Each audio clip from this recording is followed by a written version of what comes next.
Building বানাইছো আর মানে কোনো খোঁজ খবরই নাই, এটার প্রতিটা জিনিসেরই তো একটা মেইনটেনেন্স লাগে, লাগে না? লাগে তো, প্রতিটা জিনিসেরই তো একটা মেইনটেনেন্স লাগে। এখন তুমি ধরো একবার বানাই রাখছো আর কোনো খোঁজ খবরই নাই, এটার আর কোনো যত্ন নিবা না, সেটা তো আর হয় না। এই জন্য হচ্ছে বেসিক্যালি এই পিরিয়ডটা দেওয়া হয়েছিল। কিন্তু এখন ভূমিকম্পের বেসিসে যদি চিন্তা করি তখন সেটা কিন্তু ভিন্ন, যেটা অলরেডি বললাম যে তোমার 2500 বছরের ভিতর সবচেয়ে বড় ভূমিকম্পও কিন্তু ঠেকাইতে পারবে, সেইটা ভিন্ন ইস্যু। কিন্তু আমাদের একটা বিল্ডিং তো আর শুধু ভূমিকম্পেরই ব্যাপার না, এখানে তো যেটা বললাম ঝড় বৃষ্টি, অনেক ব্যাপার আছে, ঠিক না? লোনায় ধরে, তারপরে হচ্ছে যে বিভিন্ন জায়গায় ক্র্যাক আসে, অনেক রকমের ইস্যু থাকে আর কি। আচ্ছা যাই হোক, স্যার তো আমার একটা হ্যাঁ প্রশ্ন। হ্যাঁ বলো। স্যার প্রশ্নটা হচ্ছে, ধরেন আমরা তো ভূমিকম্পের জন্য করতেছি, ধরেন কোনো মেশিনারিজ বা ফ্যাক্টরি এরিয়ার আশেপাশে যদি বিল্ডিং করি, ওই জায়গায় ধরেন মেশিনের কারণে একটা কম্পন তৈরি হতে পারে, মেশিন ওইটা আলাদা ডিজাইন আছে, ওটার মেশিন ফাউন্ডেশন, ওখানে ফাউন্ডেশন ডিজাইন গুলো স্পেশাল ভাবে করা হয়, সেটাকে বলে machine foundation, design of machine foundation, মানে ওই ভাইব্রেশনকে কনসিডার করে ডিজাইন করা হয়। ওটা ডাইনামিক্স এর পার্ট, স্ট্রাকচারাল ডাইনামিক্স। ডাইনামিক্স কোর্সটা আমাদের নাই, বিএসসি তে এখানে নাই। তো হচ্ছে ওইটা ডিফারেন্ট একটা কোর্স আর কি, সেটাকে ডাইনামিক্স বলে। ওই ডাইনামিক্সে ওগুলো শেখানো হয় যে হচ্ছে যে মেশিন থাকলে বা থাকলে তখন ওই মেশিনের ভাইব্রেশনটা যাতে নিতে পারে সেইভাবে তখন এটাই করতে হয়। ঠিক আছে, এই আর কি। মানে আসলে অনেক ইস্যু থাকে এখানে আসলে। তোমার এই যে যেটা বললো যে মেশিনের, হ্যাঁ এটা আসলেই সত্য। এটা তুমি যদি অনেক রোডের খুব কাছে একটা বিল্ডিং করো, রোড থেকে হেভি ট্রাফিক চলবে, সেইখানে একটা ভাইব্রেশন আসতে পারে। আবার তোমার সেটেলমেন্টের ইস্যু আছে, বিয়ারিং ক্যাপাসিটি, সয়েল খারাপ হইতে পারে, বিয়ারিং ক্যাপাসিটি ফেলিওর হইতে, অনেক রকম ব্যাপার থাকে আর কি। শুধু তো আর্থকুয়েকই একটা ব্যাপার না। তো এগুলো হচ্ছে ব্যাপার। আচ্ছা যাই হোক, তো আমরা সামনের দিকে আগাই। তো মোটামুটি তোমাদের এই ম্যাপের যে এই 0.12 0.20 এই জিনিসগুলো কি, এটা ক্লিয়ার হয়েছে কিনা, বা এটা তোমরা এখন কেউ জিজ্ঞেস করলে বলতে পারবা কিনা? জি স্যার, ক্লিয়ার। আচ্ছা ওকে, ঠিক আছে। তো তাহলে আমরা হচ্ছে জেড এর মানটা এখান থেকে পেয়ে গেছি। আচ্ছা এরপরে আমাদের আরেকটা জিনিস লাগবে, সেটা হচ্ছে আই। এখন আই আই কোন জায়গা থেকে পাবো বলো?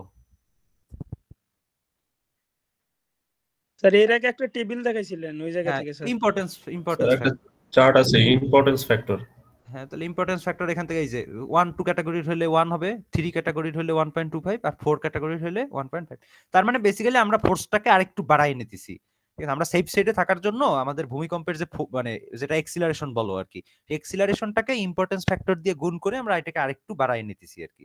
আচ্ছা, তারপরে এটাকে আবার কি করতেছে দেখো, এটাকে আর দিয়ে ভাগ করতেছে। আর আরটা কি? আরটা হচ্ছে রেসপন্স রিডাকশন ফ্যাক্টর। ঠিক আছে, রেসপন্স রিডাকশন ফ্যাক্টর। তো তার মানে এখন হচ্ছে তোমাকে এটাকে রিডাকশন করতে হবে এই ফোর্সের মানটা। এখন সেই রিডাকশনটা তুমি কিভাবে করবা? এই যে দেখো এখানে একটা টেবিল আছে, এটা আমি বিএনবিসি থেকেও দেখাচ্ছি।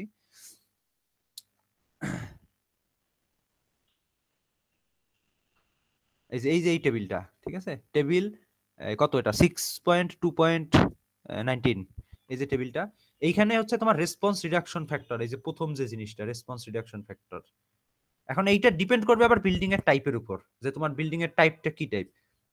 এখন একটা টাইপ হইতে পারে যে তোমার এই mason D structure. Mason D structure তো বোঝো যে কোনো বিম কলাম নাই, তাই না? যেগুলো যে ছোট বিল্ডিং আগের যেগুলো ছিল, একতলা দুইতলা বা ইভেন 3 4 তলাও এরকম আছে, যে হচ্ছে যে শুধু মানে বিম কলাম টলাম ছাড়া ওয়াল সিস্টেম দিয়ে করা, সেইটা হইলে একরকম।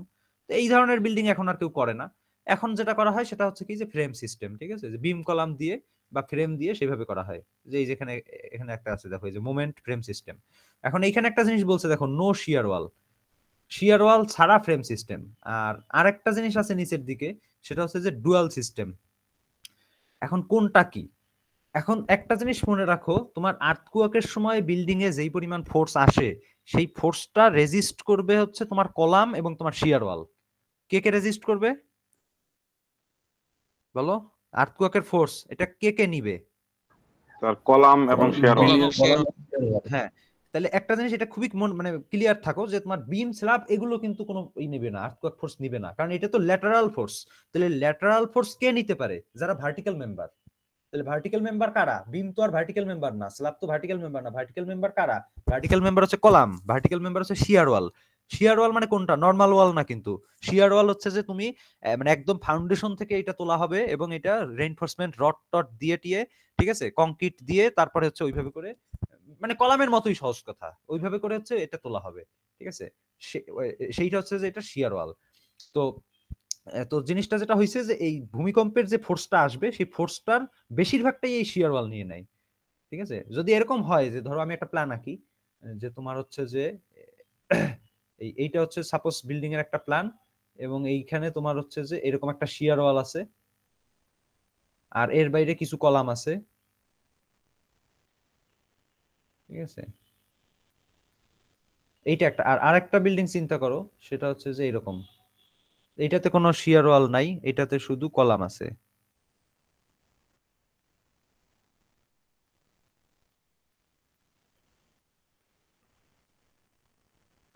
স্যার শিয়ার ওয়াল মানে কেমন ভাবে ওয়ালটা থাকে? শিয়ার ওয়ালটা কেমন ভাবে থাকে, আচ্ছা আমি একটু তাহলে, আচ্ছা আমি একটু ইন্টারনেট থেকে দেখাই তাহলে।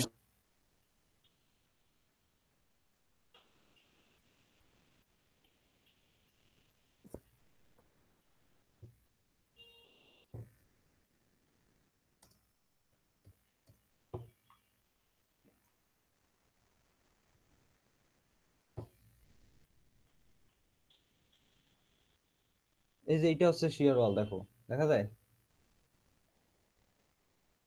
এই দেখো অনেকগুলো কলাম, এই যে মাঝখানে একটা শিয়ার ওয়াল দেখা যাচ্ছে, এইটা হচ্ছে শিয়ার ওয়াল।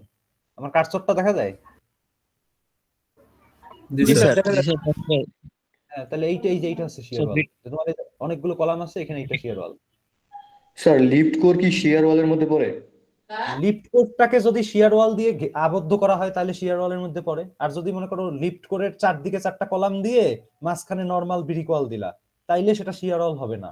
কিন্তু তুমি যদি শিয়ার ওয়াল হিসেবেই ওইটা তৈরি করো, যে একদম রড টড দিয়ে টিয়ে কংক্রিট দিয়ে যদি ওয়ালটা তৈরি করো এবং ফাউন্ডেশন থেকে নিচ থেকে উঠাই নিয়ে আসো, তাহলে সেটা অবশ্যই শিয়ার ওয়াল হবে। দুই রকমই আছে, শিয়ার ওয়াল ছাড়াও লিফট কোর আছে, শিয়ার ওয়াল সহও লিফট কোর আছে। যদি শিয়ার ওয়াল না থাকে সেক্ষেত্রে ওই চারদিকের চারটা কলাম ওইটা নিয়ে নিবে, আর যদি শিয়ার ওয়াল থাকে তখন তো শিয়ার ওয়াল নিবে। শেয়ার ওয়ালটা কি স্যার লিফট করার মতো সেন্টারে দিলে ভালো নাকি এক সাইডে দিলে ভালো? শিয়ার ওয়ালটা কোন দিকে দিলে ভালো, এটা একটা গুরুত্বপূর্ণ প্রশ্ন। তো সেটা আমি আলোচনা করতেছি, কিন্তু এমনিতে শিয়ার ওয়ালটা ক্লিয়ার হয়েছে কিনা এতটুকু জানতে চাচ্ছি। শেয়ার জি ওয়াল ক্লিয়ার। স্যার। হ্যাঁ, ওকে। তো এখন এখানে এই যে দুইটা কনফিগারেশন আমি আঁকলাম, একটা হচ্ছে যে কলামও আছে, শিয়ার ওয়ালও আছে, আর একটাতে শুধু কলাম আছে। তো এখন এইটাকে, যেটাতে মানে দুইটাই আছে, সেটাকে আমরা বলি ডুয়াল সিস্টেম। কি বলি? ডুয়াল মানে দ্বৈত, তাই তো, ডুয়াল সিস্টেম। ঠিক আছে। জি আর স্যার।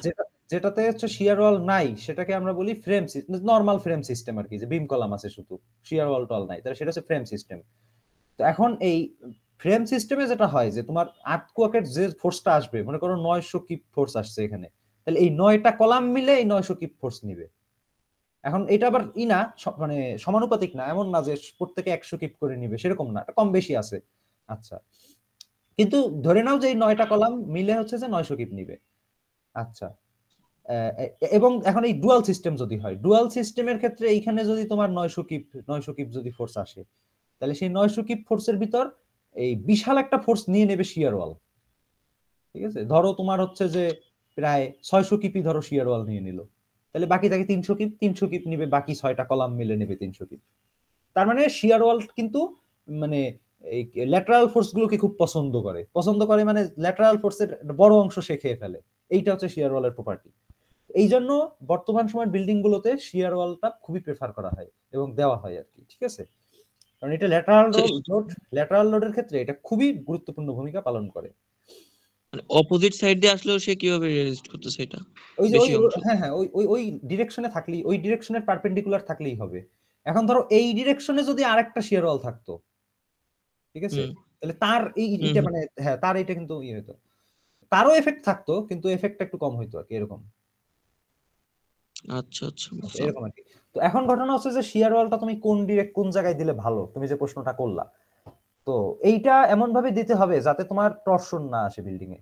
আমি গত ক্লাসে আলোচনা করছিলাম যে আমাদের কয়েকটা টাইপের ইরেগুলারিটি আসতে পারে, যে তার ভিতর তোমার horizontal irregularity, vertical irregularity, টর্শনাল irregularity. তো টর্শনাল জি স্যার। ইরেগুলারিটিটা যাতে না আসে সেটা তোমাকে কনসিডার করতে হবে। তো এখন তাহলে স্বাভাবিকভাবে প্রশ্ন আসতে পারে যে তাহলে টর্শনাল ইরেগুলারিটিটা কি আসলে। ঠিক আছে, আচ্ছা তাহলে সেইটা যদি আমি একটু দেখাই, যে তোমার হচ্ছে যে এই ধরো এইটা হচ্ছে তোমার একটা এই বিল্ডিং আছে, এখন এই বিল্ডিং এর একটা তো সেন্টার অফ গ্র্যাভিটি থাকবে, তাই না, সিজি? জি স্যার। যেটা হচ্ছে যে মোটামুটি যেহেতু এটা যেহেতু স্কোয়ার শেপের, তো ধরা যায় এটা মিড পয়েন্টে এটার সিজি থাকবে। এবং আরেকটা জিনিস আছে বিল্ডিং এর, সেটা হচ্ছে সিআর। দুই জিনিস, সিজি আর সিআর কিন্তু এক না। সিআর মানে হচ্ছে সেন্টার অফ রিজিডিটি। এখন সিআরটা কি? সিআরটা হচ্ছে তোমার এই কলাম এবং শিয়ার ওয়ালের যে সেন্টার। তো এখন মনে করো তোমার এই এক কলাম, আমাদের মানে বিভিন্ন রকমের কলাম দেওয়া আছে। ধরো এখানে 3টা কলাম আছে, এখানে 3টা কলাম আছে, এইখানে ধরো কলাম কম আছে, কলাম 2টা আছে। এখন বলো যে এই কলামগুলোর যে সিজি সেটা কি মিডলে থাকবে? না স্যার। না স্যার। মিডলে থাকবে, কারণ একদিকে তো বুঝতেই পারতেছো, একদিকে মানে আমি যদি সেন্টার লাইন সিজিটাকে যদি সেন্টার লাইন চিন্তা করি, তাহলে সেন্টার লাইনের বাম দিকে 6টা কলাম আর ডান দিকে 2টা কলাম, স্বাভাবিকভাবেই তো আমার এই মানে সিআরটা হচ্ছে এই দিকে ঝুঁকে যাবে আর কি। ঠিক আছে, সিআরটা এই দিকে চলে আসবে। সিআর মানে হচ্ছে যে কলাম এবং শিয়ার ওয়ালের সেন্টার, এইটা হচ্ছে সিআর, সেন্টার অফ রিজিডিটি। তো এখন আমাদের এই সিআর এবং সিজি এই দুইটার ভিতর তাহলে একটা গ্যাপ তৈরি হয়ে গেল না? জি স্যার। গ্যাপ। এখন বলতেছে যে এই গ্যাপটা, এইটা হচ্ছে এই বিল্ডিং এর ডাইমেনশনের 5% এর কম থাকতে হবে। তার মানে বিল্ডিং এর ডাইমেনশন যদি 100 ফিট হয়, তাহলে 100 ফিটের 5% মানে 5 ফিট। তার মানে সিজি এবং সিআর এর মধ্যে দূরত্ব 5 ফিটের থেকে কম থাকতে হবে। যদি সেটা থাকে তাহলে এই বিল্ডিং এ কোনো টর্শন আসবে না, আর যদি সেটা না হয় তাহলে এখানে টর্শনাল ইরেগুলারিটি আসবে। ঠিক আছে, টর্শনাল ইরেগুলারিটি আসলে বিল্ডিং কিন্তু ল্যাটারাল ফোর্স আসলে এটা বিল্ডিং মোচড় খাবে আর কি, সমস্যা হবে, টুইস্ট হয়ে যাবে। তো সেইটা আমরা অবশ্যই চাই না। তো সেইটা যদি না চাই তাহলে সেক্ষেত্রে যেটা করতে হবে, সিজিসিআর কে অবশ্যই 5% এর মধ্যে নিয়ে আসতে হবে। এখন সিজিসিআর কে 5% এর মধ্যে কিভাবে নিয়ে আসা যায়? তাহলে আমার এই ডান দিকের রিজিডিটিটা আর একটু বাড়াইতে হবে, তাই তো? এই ডান সাইড দিকের কলাম বাড়াই rigidity- দিতে। তাহলে এখন এটা বাড়াবো কিভাবে? আমি এখানে একটা শিয়ার ওয়াল দিয়ে দিতে পারি, তাহলে এখানে আমার রিজিডিটি এই পাশে বেড়ে যাবে। এখন হয়তো বা সিজিসিআরটা মোটামুটি কাছাকাছি চলে আসবে, 5% এর মধ্যে চলে আসবে। এটা এরকম হতে পারে না যে এটা দেখা গেলো এমন একটা জায়গা আছে আর ফল্ট, নিয়ারেস্ট ফল্ট অথবা এই ধরনের প্লেট বাউন্ডারি যেগুলো আছে ওই দিকে মুভ করাই দেওয়া যায় না? না, ওইরকম কোনো কিছু না। প্লেট বাউন্ডারি যেখানেই থাকুক, তোমার আটকুয়াকের এইভাবে আসবে নাকি এইভাবে আসবে সেটা তো তুমি জানো না। তো দুই ওয়েবের ডিরেকশনে, হ্যাঁ, তো তুমি দুই ডিরেকশনেই শিয়ার ওয়াল দিতে পারো চাইলে। ঠিক আছে, তুমি এদিকেও দিলা, হ্যাঁ এইদিকেও দিলা, দুই ডিরেকশনে যেদিকেই আসুক এটা নিতে পারবে। স্যার আমার এই জায়গায় প্রশ্ন হচ্ছে স্যার, কোনাকুনি আসে, কোনাকুনি আসলে দুইজনে ভাগ করে নিবে, ওই যে ভেক্টরের মতো উপাংশে ভাগ হবে, এক্স ওয়াই। হ্যাঁ বলো রায়হান, কি প্রশ্ন? স্যার প্রশ্ন হচ্ছে স্যার, মানে খরচ কোনটায় স্যার কম হবে, কোনটায় বেশি হবে? আমি তো শুধু মানে শেয়ার ওয়াল তুলে দিলাম ইচ্ছা মতো, তাহলে তো হচ্ছে না, আমার তো না, তাহলে তো হবে না। এটা ওই খরচ। যে তোমার মডেলে অ্যানালাইসিস করে দেখতে হবে তো, যে এটার সিজিসিআরটা কাছাকাছি যেন থাকে।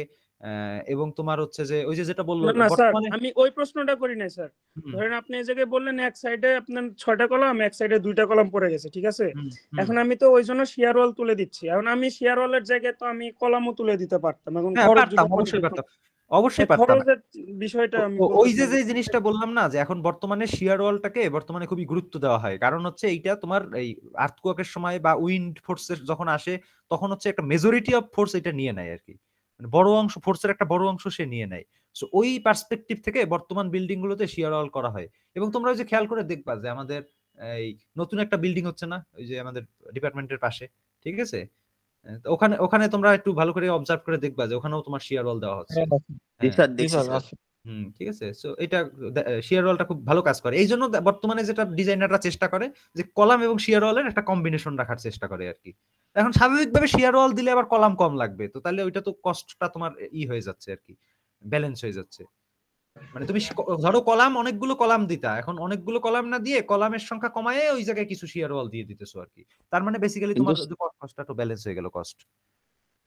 কিন্তু স্যার স্যার শিয়ার আমাদের ওয়ালটা জন্য কি বিল্ডিং এর সাথে কন্টিনিউয়াস হবে? টোটাল বিল্ডিং এর হাইট ততই হ্যাঁ, হবে? হ্যাঁ, ততটা কন্টিনিউয়াস রাখতে হবে। যদি না রাখো তখন আবার ভার্টিক্যাল ইরেগুলারিটি চলে আসবে। ধরো তুমি 10 তলা বিল্ডিং 5 তলা পর্যন্ত শিয়ার ওয়াল দিলা, উপরের 5 তলায় দিলা না, তাহলে এইটাকে তখন এটা ভার্টিক্যাল ইরেগুলারিটি চলে আসলো। স্যার শেয়ার হোলটা ভূমিকম্পের ওয়েভটা কিভাবে অ্যাবজর্ব করে? সারফেস এরিয়া হিসেবে নাকি বা কিভাবে?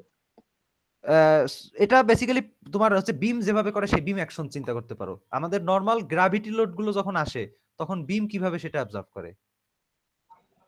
বিম কি হয় বলো তো? বিম ডিফ্লেকশন ডিফ্লেকশন ওটা রেজিস্ট করে। ডিফ্লেকশন হওয়ার হ্যাঁ, তাহলে ডিফ্লেকশন হলো ওই যে তোমাকে ওয়ার্ক এনার্জি প্রিন্সিপাল শিখাইছি না, যে external work is equal to internal work. তাহলে বাইরে থেকে ফোর্স আসলো, তাহলে একটা এক্সটার্নাল এনার্জি আসলো। এখন এক্সটার্নাল এনার্জিটা নিতে হইলে তাকে ইন্টারনালি বাঁকাইতে হবে বা বেন্ড করতে হবে। বেন্ড করার মাধ্যমে সে হচ্ছে ওই এক্সটার্নাল এনার্জিটাকে অ্যাবজর্ব করে নেবে। একই ফাংশন, কলাম বলো বা শিয়ার ওয়াল বলো একই। এখন এটা উল্টো ভাবে হবে, ধরো এটা একটা কলাম আছে, ঠিক আছে, এখন তোমার এইখানে যদি ল্যাটারাল ফোর্স আসে তাহলে কি হবে? তাহলে কলামগুলো এইভাবে কি বাঁকবে, বাঁকবে না? ঠিক আছে, এইভাবে বাঁকবে, ঠিক আছে। বা ধরো এই যে আমি যদি উপরে যদি ফ্রি ফ্রি থাকে, তাহলে উপরে ধরো ফ্রি থাকলো, সেক্ষেত্রে এই যে এই ফোর্স আসলে এইভাবে বাঁকবে, এইভাবে বাঁকবে। তাহলে এইভাবে করলে তখন হচ্ছে যে এটা external work is equal to internal work, বা external energy is equal to internal energy. এইভাবে সে হচ্ছে ডিফ্লেকশনের মাধ্যমে সে এনার্জিটাকে অ্যাবজর্ব করে নেবে। এবং যখন আবার এই ফোর্সটা যখন চলে যাবে তখন সে আবার আগের অবস্থানে ফিরে আসবে। বা স্প্রিং অ্যাকশন, এটাকে স্প্রিং অ্যাকশন হিসেবেও চিন্তা করতে পারো। স্প্রিং কে যখন তুমি টান দাও তখন সে শক্তি সেটাকে সে কিভাবে সে অ্যাবজর্ব করে? সে লম্বা হওয়ার মাধ্যমে সেটাকে অ্যাবজর্ব করে। আবার যখন তুমি এই টানটা যখন সরাই নাও তখন সে আবার আগের অবস্থানে চলে যায়। এই হচ্ছে এটা মেকানিজম। স্যার বুঝতে পারছি। তো কম্পারিজনটা কিভাবে হচ্ছে একটা কলাম এবং শেয়ার হোলের ভিতর? কম্পারিজনটা কিভাবে হচ্ছে যে শেয়ার হোলটা বেশি শক্তি অ্যাবজর্ব করতেছে কলামের তুলনায়? এটার সারফেস এরিয়াটা বেশি। সারফেস এরিয়াটা অবশ্যই একটা ফ্যাক্টর এখানে, যেটা তুমি বলতেছিলে আর কি।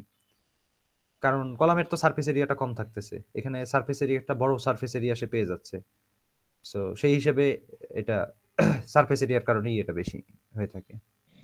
স্যার আমার যেটা জানার ছিল সেটা হচ্ছে আপনার যদি শেয়ার ওয়ালটা দেই, এটা তো আমরা মাটির নিচে 10 ফিট 12 ফিট পর্যন্ত দিচ্ছি, আর উপরে তো আমার 5 তলা পর্যন্ত যাচ্ছে। মানে এই যে গ্রাউন্ডের উপরে আর নিচের যে অসমতা, এইটা আবার এই যে ডিগ্রি অফ ফ্রিডম যেটা বলা হয় কিংবা মোড, এটার উপর প্রভাব ফেলবে না? না, এটার উপর প্রভাব ফেলবে না। তুমি না, সেইটার উপর প্রভাব ফেলবে না। ডিগ্রি অফ ফ্রিডম তো আলাদা জিনিস, সেটা তো হচ্ছে কয় ভাবে এটা বাঁকাইতে পারে। এখন শিয়ার ওয়াল থাকলেও তো অত ভাবে, ধরো একটা 5 তলা বিল্ডিং সে 5 ভাবে বাঁকাইতে পারে, তাই না? তার ডিগ্রি অফ ফ্রিডম হচ্ছে 5 বা তার মোড হচ্ছে 5। এখন ধরো তোমার এটা যদি তার 5টা মোড হয়, এখন তুমি শিয়ার ওয়াল না থাকলেও তার মোড 5টা, শিয়ার ওয়াল থাকলেও তার মোড 5টা, মানে মোডের সাথে তো এটার কোনো সম্পর্ক নাই। মোট 5টা, কিন্তু এমন একটা হলো ফ্রিকোয়েন্সিটা আসতেছে ডান সাইড দিয়ে আর ওই বাম সাইডে তো হেলে যাচ্ছে। তাহলে বাম সাইডে যখন হেলে যাচ্ছে তখন কিন্তু ওই শেয়ার ওয়ালটা যদি বাম সাইডে থাকে তখন তো ওর লোডটা আর ওই সাইডে বেশি হবে, তখন তো ওইটা আবার ওরা ইনফ্লুয়েন্স তাহলে করবে। তাহলে তোমাকে সেটা ডিজাইনের সময় চিন্তা করতে হবে যে কোন দিকে। ওই যে বললাম না, এটা ডিজাইনের সময় বিভিন্ন ভাবে অ্যানালাইসিস করে দেখতে হবে যে সিআর সিজি এগুলো যেন কাছাকাছি থাকে। সিআর সিজি এগুলো যদি 5% এর কম থাকে তাহলে ওই সমস্যাগুলো হবে না, যে টর্শন টর্শন বা এগুলো যেগুলো সমস্যা আছে এই সমস্যাগুলো হবে না। এই জন্য এই জন্য হচ্ছে যে একটা বিল্ডিং কে বিভিন্ন মানে শিয়ার ওয়াল বিভিন্ন জায়গায় বসায়, তারপরে এরকম বিভিন্ন কম্বিনেশন করে দেখা হয় যে কোনটা বেস্ট হয়, তারপর সেইটাকে হচ্ছে ফাইনালাইজ করা হয়। তুমি ধরো উল্টো ভাবে দিলে তো সমস্যা তো হবেই, ঠিক আছে। যেমন এই যে ধরো এই বিল্ডিংটাতেই তুমি যদি হচ্ছে শিয়ার ওয়ালটা যদি না দিতা, ঠিক আছে, এখন এখানে সমস্যা হইতো না। এখানে তো একদিকে তো তোমার 6টা কলাম আর একদিকে হচ্ছে যে 2টা কলাম। এখন তো এখানে স্বাভাবিকভাবেই তো একদিকের রিজিডিটি বেশি হয়ে গেছে আর একদিকে কম হয়ে গেছে। তো এখন আটকে কাজটা এটা তো ব্যালেন্স রাখতে পারবে না। তো এইটা আর কি। ঠিক আছে, তো মোটামুটি আমরা তাহলে এই ফ্রেম সিস্টেম সম্পর্কে আইডিয়া পেয়ে গেছি। তো তাহলে আমাদের আর এর মানটা এই চার্ট থেকে আমরা বের করে নিব। এতটুকু ক্লিয়ার কিনা?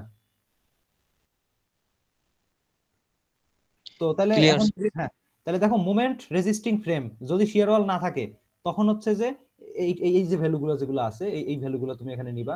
এখন এখানে কয়েকটা দেখা যাচ্ছে। প্রথমটা কি, এখানে আবার কয়েকটা সাব ডিভাইডেশন আছে আর কি। তাহলে প্রথমটা কি আছে? Special steel movement frame, intermediate steel movement frame, ordinary steel movement frame. আচ্ছা, তারপর নিচে যাই, এই যে special reinforce concrete frame, intermediate reinforce concrete frame, ordinary reinforce concrete frame. ঠিক আছে, তাহলে এইটার ভিতর 6টা ভাগ, মুভমেন্ট ফ্রেমের ভিতর 6টা ভাগ আছে। আবার ডুয়াল সিস্টেম যেটাকে বলতেছো তুমি, যে ডুয়াল সিস্টেম, যে শিয়ার ওয়ালও আছে আবার হচ্ছে তোমার এই বিম কলামও আছে, সেইটার মধ্যেও এরকম আবার অনেকগুলো ভাগ আছে। সো আমরা আমাদের এই শিয়ার ওয়াল ছাড়া যদি বিল্ডিং হয় তখন আমরা এইটা থেকে নিব, যে এই মোমেন্ট রেজিস্টিং ফ্রেম। এখন কোনটা সিলেক্ট করবা বলতে পারো? এই উপরের 3টা না নিচের 3টা? উপরের 3টা হচ্ছে স্টিল বিল্ডিং এর জন্য, আর নিচের 3টা হচ্ছে কংক্রিট বিল্ডিং এর জন্য। তো আমাদের বেশিরভাগ বিল্ডিং কংক্রিট বিল্ডিং, তাহলে আমরা কোনটা সিলেক্ট করব বলো? নিচেরটা। হ্যাঁ, এখন এইখানে আবার 3 রকম দেখা যাচ্ছে, স্পেশাল, ইন্টারমিডিয়েট ও আর অর্ডিনারি। তাহলে একটাকে আমরা বলি এসএমআরএফ, আর একটাকে আমরা বলি আইএমআরএফ, আর একটাকে আমরা বলি OMRF. Special moment resisting frame, intermediate moment resisting frame, ordinary moment resisting frame. এটা আসলে কিভাবে পার্থক্যটা করলো? পার্থক্যটা বেশি কিছু না, পার্থক্যটা হচ্ছে রেইনফোর্সমেন্টের উপর বেস করে। তার মানে তোমরা যে আরসিসি তে যে ডিজাইনগুলো শিখছো, যে স্ল্যাব শিখছো বা বিম শিখছো বা কলাম সামনের সেমিস্টারে শিখবা, এইগুলো বেসিক্যালি কোনটা বলতে পারবা? এটা কোনটা? তোমাদেরকে যে আরসিসি তে যে ডিজাইনগুলো শিখতেছো সেগুলো কোনটা বলতে পারবা এখানে? অর্ডিনারি হ্যাঁ হ্যাঁ, না না, OMRF, ordinary moment resisting frame, ordinary মানে সাধারণ রেইনফোর্সমেন্টের যে সাধারণ হিসাবটা কি সেটা। এখন ইন্টারমিডিয়েট বা স্পেশালে যদি যাই, তখন হচ্ছে এটার রেইনফোর্সমেন্ট ডিটেইলিংটা আরেকটু কেয়ারফুলি করতে হয়, এবং এখানে আরো কিছু স্পেশাল কিছু প্রভিশন আছে, সেইগুলোকে অনুসরণ করতে হয়। যেমন তোমার বিম কলামের যে জয়েন্টটাকে স্পেশাল ভাবে ডিটেইলিং করতে হয়, ওখানে হুকিং টুকিং গুলো আরো বেশি দিতে হয়। তারপর তোমার ধরো এই বিমের যে আমরা স্টিরাপ দেই, ঠিক আছে, সেই স্টিরাপের যে আমরা তো স্টিরাপ ডিজাইন করছি, স্টিরাপের স্পেসিংও তোমরা বের করছো, সেই স্টিরাপের স্পেসিং গুলো আরো ক্লোজার করে দিতে হয়। সো এরকম আর কি, ঠিক আছে। এরকম আরো স্পেশাল কিছু ব্যাপার আছে আর কি রেইনফোর্সমেন্ট দেওয়ার ক্ষেত্রে, সেই ব্যাপারগুলো যদি অনুসরণ করা হয় তখন এটা আইএমআরএফ বা এসএমআরএফ স্পেশাল হবে আর কি। এইটা হচ্ছে ব্যাপার। এখন স্পেশাল হইলে সুবিধাটা কি? সুবিধা হচ্ছে এই রেসপন্স রিডাকশন ফ্যাক্টরের মান দেখো তো, স্পেশালে কত? 8, আর ইন্টারমিডিয়েটে কত? 5, আর অর্ডিনারিতে কত? 3। তো এখন ঘটনাটা যেটা হচ্ছে যে তোমার এই স্পেশাল ভাবে তুমি যদি ডিটেইলিং করো তখন রেসপন্স রিডাকশন ফ্যাক্টরের মান বেশি হচ্ছে। আচ্ছা, তাহলে আমি এবার ওই মেইন ফর্মুলাটাতে যাই। এই যে মেইন ফর্মুলা, এখন দেখো এই রেসপন্স রিডাকশন ফ্যাক্টরের মান যদি বড় হয় তখন এই এক্সিলারেশনের মান কি হবে? কমে যাবে। দ্যাট মিন্স তুমি যদি এটা স্পেশাল ভাবে যদি ডিটেইলিং করো তখন তুমি ভূমিকম্পের ফোর্সটা সেটাকে একটু কম ধরতে পারবা। আর তুমি যদি এটা ডিটেইলিংটা যদি স্পেশাল ভাবে না করো, সাধারণ ভাবে করে দিলা, তখন আবার তোমার সেফ সাইডে থাকার জন্য এই ভূমিকম্পের ফোর্সের মান আবার বেশি ধরতে হবে। সো মানে যে কোনো একভাবে তোমার সেফটিটা আসলে এনশিওর করতে হবে, এইটা হচ্ছে ব্যাপার। আচ্ছা ঠিক আছে, তাহলে আমরা জোনিং এর এখানে একটা কোশ্চেন ছিল উপরে, কোন জায়গায়? বাংলাদেশের জোনিং ম্যাপ। আচ্ছা উপরে স্যার। হ্যাঁ বলো স্যার। এখানে একটা জেলা যেটা কুষ্টিয়ায় উভয়টা আছে, উভয় জোন আছে, তো এখানে কোনটা হবে তাই তো? Yes sir. আচ্ছা এখানে হচ্ছে এই যে বিএনবিসি তে যাই। আচ্ছা বিএনবিসি তে এটা হচ্ছে যে ওই টেবিলের নিচে আবার একটা চার্ট দেওয়া আছে, দেখছো এটা? জি স্যার। টেবিলের নিচে চার্ট বলতেছি, ম্যাপের নিচে একটা চার্ট দেওয়া আছে। তো সেই ম্যাপের নিচে যে চার্টটা যেটা দেওয়া আছে, এইখান থেকে তুমি এটা ফিক্স করে নিবা। যেমন কুষ্টিয়াটা কোথায় আছে আমি একটু খুঁজে বের করি। এই কুষ্টিয়াটা হচ্ছে যে এইটা, তাহলে এইটার জন্য কত ধরছে? 0.2। এখন আমি ম্যাপে যাই, ম্যাপে যদি যাই তাহলে কুষ্টিয়াটা কোথায় কোথায় আছে? এই যে কুষ্টিয়াটা আছে হচ্ছে এই জোন 1 এ কিছুটা আছে, জোন 2 তে কিছুটা আছে, তাই না? Yes sir. তো জোন 2 ধরছে, বড়টা ধরছে, 0.2 ধরছে। ক্লিয়ার? Okay sir. ঠিক আছে, তাহলে আমরা মোটামুটি এগুলো বুঝলাম। এখন আমাদের পিছনে একটা 2/3 দেখা যাচ্ছে। জি স্যার। এই 2/3 এর মিনিংটা কি এটা এখন বুঝাবো।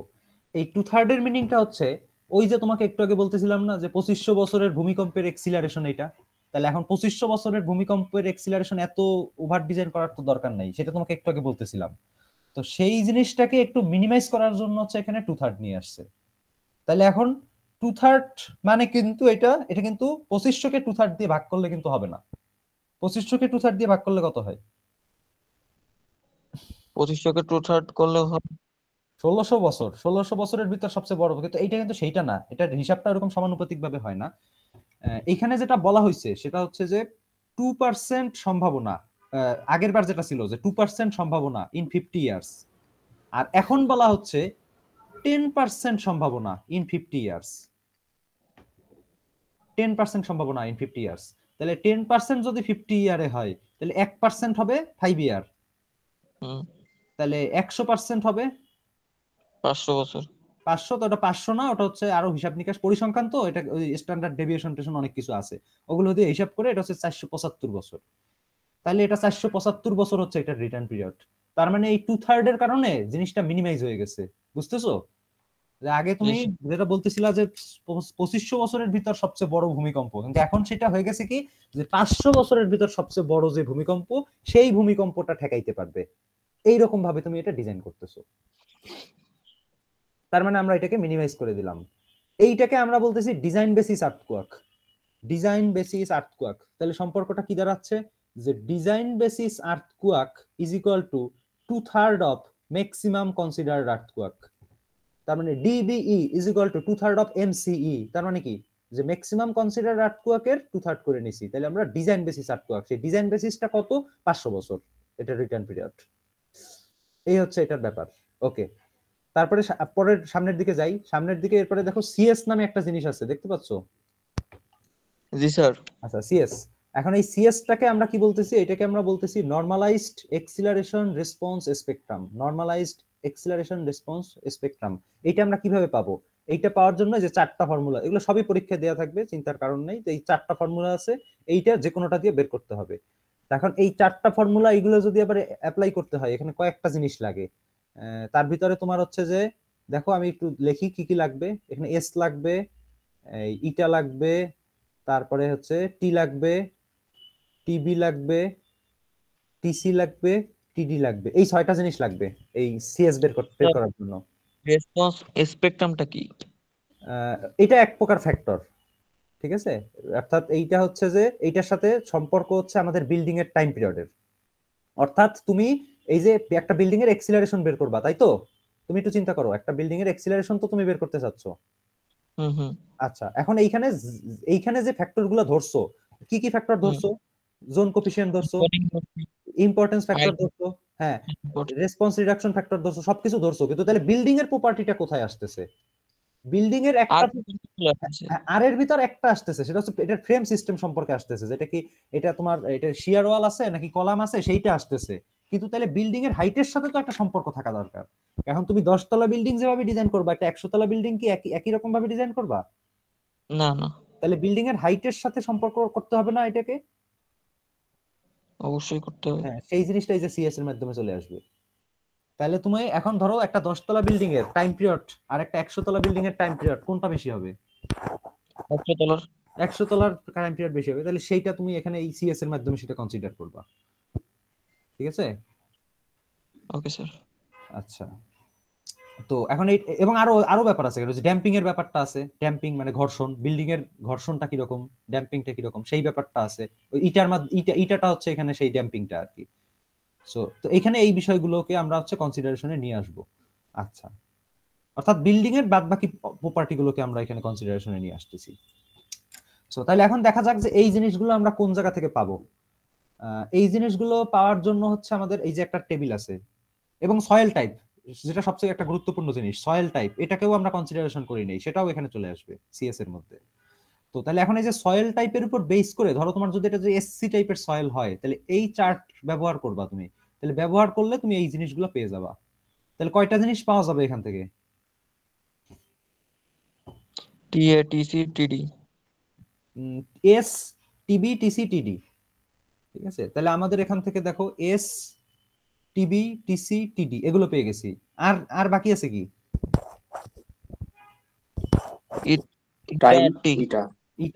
ইটা আর টাইম। আচ্ছা, ইটাটা হচ্ছে এই যে এখানে বলে দিয়েছে, দেখো ইটাটা হচ্ছে যে ড্যাম্পিং, সেটা হচ্ছে আমাদের 5% হয়তো, নাকি আমি আলোচনা করছিলাম না ক্লাসে? 5% ড্যাম্পিং হলে ইটার মান হচ্ছে 1। ইটার ফর্মুলাটা হচ্ছে এইটা, যেখানে এটা হচ্ছে যে √10/5 প্লাস ড্যাম্পিং। তো ড্যাম্পিং হচ্ছে 5%, তাহলে এটা 10/10 মানে 1, √1 মানে 1। এখন এটা যদি অন্য কিছু হয়, যে ধরো এটা তো কংক্রিট বিল্ডিং এ বলছি 5%, ধরো এমন একটা ম্যাটেরিয়াল দিয়ে বিল্ডিং বানাইছো যেখানে আসলে এই ঘর্ষণের পরিমাণ এটা ভিন্ন, 5% না, হয়তোবা এটা হয়তো 10%, তখন এই ফর্মুলা দিয়ে এটা বের করতে হবে। আচ্ছা, এটা চলে গেল। তারপরে নেক্সট সেটা হচ্ছে যে টাইম পিরিয়ড টি। টাইম পিরিয়ডের জন্য এখানে আরেকটা ফর্মুলা দেওয়া আছে, প্লিজ। কোনটা? ইটাটা এটাটা হচ্ছে যে ড্যাম্পিং, বিল্ডিং এর একটা ড্যাম্পিং আছে বা ঘর্ষণ আছে, এটা হচ্ছে বিল্ডিং এর ম্যাটেরিয়ালের উপর ডিপেন্ড করে। তো এখন কংক্রিট বিল্ডিং হইলে ঠিক আছে, বা আমাদের সাধারণ যে বিল্ডিং গুলো হয় সেখানে আমাদের ড্যাম্পিংটা থাকে 5%। তো 5% ড্যাম্পিং থাকলে ইটার মানটা 1 হবে। এই ফর্মুলা দিয়ে বের করা যায় √10 ডিভাইডেড বাই 5 প্লাস এই যে ড্যাম্পিং যেটা, তাহলে আরো 5। তার মানে হচ্ছে যে এটা ভাগ টাক করলে পর 1 চলে আসে। এখন এটা ড্যাম্পিং 5% না অন্য কিছু হইলে তখন এটা আবার এই ফর্মুলা দিয়ে অন্য কিছু আসবে। তো আমরা এটা হয়তো চোখ বন্ধ করে এটা 1 ব্যবহার করতে পারি আর কি, এরকম। ঠিক আছে, তারপরে হচ্ছে টাইম পিরিয়ড, বিল্ডিং এর টাইম পিরিয়ড টি। টাইম পিরিয়ডের জন্য এই যে কিছুটা আগে একটা ফর্মুলা দেওয়া আছে, না আগে না পরে দেওয়া আছে, আচ্ছা এটা সামনে পাওয়া যাবে, এই যে সামনে পাওয়া যাচ্ছে, এই যে বিল্ডিং এর time period CT HN to the power M. তো এখানে এইচটা হচ্ছে বিল্ডিং এর হাইট। ধরো এটা যদি 10 তলা বিল্ডিং হয় তাহলে 10 কে কত, 100 ফিট, ঠিক আছে। কিন্তু এখানে কি বলছে আবার, এই height of building in metres, মিটারে বসাইতে বলছে। 100 ফিটকে 3.28 দিয়ে ভাগ করে নিবা, মিটার বানাই নিবা। ক্লিয়ার? স্যার আর সিটি এবং এম এই দুইটা কি, এটা হচ্ছে এই যে চার্ট দেওয়া আছে, দেখো এই যে কংক্রিট বিল্ডিং যদি হয় তখন হচ্ছে কংক্রিট মোমেন্ট ফ্রেম, ঠিক আছে, স্টিল মোমেন্ট ফ্রেম, তারপর হচ্ছে অল আদার স্ট্রাকচারাল সিস্টেম। আমাদের এই দুইটা লাগে আর কি। যদি শুধু কংক্রিট মোমেন্ট ফ্রেম হয় তখন উপরেরটা, আর যদি ডুয়াল সিস্টেম হয় যে মোমেন্ট ফ্রেমও আছে শিয়ার ওয়ালও আছে তখন হচ্ছে যে একদম নিচেরটা। তো সিটিটা কি, এমটা তো মনে হয় বুঝতেছি ফ্যাক্টর, ওই যেরকম আমরা আরসিসি করছি। সিটিটাও ফ্যাক্টর, দুইটাই ফ্যাক্টর। এগুলো সিটিটা কি মুখস্থ এখান থেকে জাস্ট এই ফ্যাক্টর দুটো বসাই দিবা আর হাইটটা বসাই দিবা, এখান থেকে টাইম পিরিয়ড পেয়ে যাবা। এখন এটা কোন টাইম পিরিয়ড? একটা বিল্ডিং এর তো অনেকগুলো মোড আছে, first mode, second mode, third mode. এটা কোন মোডের টাইম পিরিয়ড? ফার্স্ট, এটা ফার্স্ট থেকে বেশি যেটা, হ্যাঁ যেটা ন্যাচারাল বা ফান্ডামেন্টাল মোড যেটাকে বলে, সেই মোডের টাইম পিরিয়ড এটা। আচ্ছা ওকে, তাহলে সবকিছু চার্টটা দেওয়া থাকবে, সবকিছুই দেওয়া থাকবে, সব চার্ট নিয়ে কোনো চিন্তা নাই। আচ্ছা ঠিক আছে, তাইলে মোটামুটি এখন তোমার কোনটার কি পরিচয় সেটা তো আর বলা যাবে না, তাই না? জেড কি আই কি এগুলো তো আর বলা যাবে না, ঠিক আছে। এগুলো তো যে আলোচনা করলাম, জেড মানে জোন ফ্যাক্টর বা আই মানে ইম্পর্টেন্স ফ্যাক্টর। যাই হোক, তো এখন হচ্ছে যে তোমার এখান থেকে এস এ বের করলা, এস এর সাথে ডাব্লিউ গুণ করে দিলা, তাই তুমি শিয়ার ফোর্সটা পেয়ে গেলা। তো এখন আমরা এটা অঙ্ক দিয়ে এটা সংক্ষেপে দেখাই দিতেছি।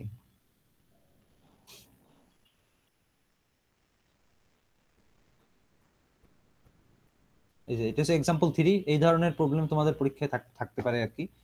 এখানে দেখো এটা 6 তলা বিল্ডিং এর কথা বলা হচ্ছে, এই ডিসটেন্স গুলো মিটারেই দেওয়া আছে, যে প্রতিটা তলা 4 মিটার করে, তাহলে 424 মিটার উচ্চতার বিল্ডিং। এবং এখানে আরেকটা জিনিস বলে রাখি, উচ্চতাটা কিন্তু গ্রাউন্ড লেভেল থেকে উচ্চতা, মানে গ্রাউন্ড লেভেলের নিচের উচ্চতার দরকার নেই, ঠিক আছে, গ্রাউন্ড লেভেল থেকে উচ্চতা। এখানে যদি এই উচ্চতাটা খুব বেশি হয়ে যায় তাহলে সমস্যা না? বেসমেন্টটা বুঝি নেই আমি, বেশি গ্রাউন্ড লেভেল যে উচ্চতা, শর্ট কলামটা যদি খুব বেশি হয়ে যায় তাহলে তো সমস্যা না। ওইটা তোমাকে এখানে ওরা যেভাবে বলছে সেইভাবেই, ওরা এগুলা রিসার্চ করেই এটা বের করছে, যে তোমার এখানে যেটা ওই ফর্মুলায় যখন বসাবা CT H to the power M, এটা এই এইচটা কোনটা, এই এইচটা কিন্তু ভূমি থেকে যে উচ্চতা সেটা। আমরা এখন সব সুপার স্ট্রাকচারের কাজ করতেছি, সাব স্ট্রাকচারের কাজ করতেছি না। না, এটা ওরা ওইভাবেই কোরিলেশনটা তৈরি করছে, শুধু উপরের হাইটটা নিতে হবে, সিটিএম গুলো ওইভাবে ডিফাইন করা আছে। আচ্ছা, তাহলে এখন বিল্ডিং লোকেশন দেখো ঢাকা, তারপর হচ্ছে 6 তলা তো বললাম, প্লিন্থ এরিয়া বলে দিছে, প্লিন্থ এরিয়া মানে এটার প্ল্যান এরিয়া আর কি।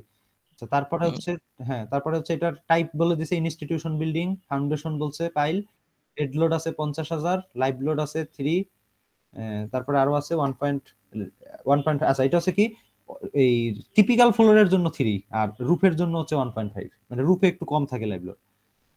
আর টাইপটা বলতেছে মোমেন্ট রেজিস্টিং ফ্রেম উইথআউট শিয়ার ওয়াল, এই হচ্ছে ব্যাপার। এইগুলো হচ্ছে গিভেন ইনফরমেশন।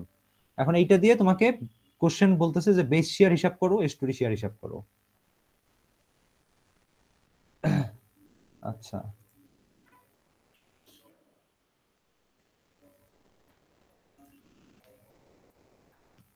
তাহলে এখন দেখো এখানে কি করছে, এখানে ওই চার্ট থেকে সব ভ্যালুগুলো বের করে নিবা। তাহলে ঢাকা যদি হয় তাহলে জোন কোনটা হবে, সেকেন্ড জোন, তাহলে জোন কোফিশিয়েন্ট 0.2, অকুপেন্সি ক্যাটাগরিটা বিএনবিসি থেকে বের করে নিবা। তাহলে অকুপেন্সি ক্যাটাগরিটা কি হবে বলতে পারবা? গতদিন আলোচনা করছিলাম, এটা ইনস্টিটিউশনাল বিল্ডিং, ধরো স্কুল কলেজ। 2 হবে না 2 তো এসসি তে 2, আমাদের বিএনবিসি তে কি? বিএনবিসি তে ওটা 3। 3 হ্যাঁ। ঠিক আছে, বিএনবিসি তে 3 আলোচনা হয়েছিল, দেখান লাগবে না? বুঝছো? না স্যার বুঝছি। হ্যাঁ ঠিক আছে, তাহলে যদি 3 হয় ইম্পর্টেন্স ফ্যাক্টর হবে এটার 1.25। জি স্যার। সয়েল ক্লাসিফিকেশনটা, আচ্ছা সয়েল ক্লাসিফিকেশনটা এটাও কোশ্চেনে দিয়ে দিবে, ঠিক আছে, এটা তোমাদের এটা নিয়ে চিন্তা করতে হবে না। অথবা এসপিটি দিয়ে দিবে, এসপিটি আর আরেকটা চার্ট দিয়ে দিবে, তাহলে এসপিটি আর চার্ট দিয়ে তুমি সয়েল টাইপ বের করতে পারবা, অথবা সরাসরি সয়েল টাইপ দেওয়া থাকবে। তাহলে সয়েল টাইপ হচ্ছে এসসি। সিসমিক ডিজাইন ক্যাটাগরি, আচ্ছা এখন সিসমিক ডিজাইন ক্যাটাগরিটা তাহলে আমরা বের করি। তাহলে আমরা যদি একটু ওই চার্টটাতে যদি যাই,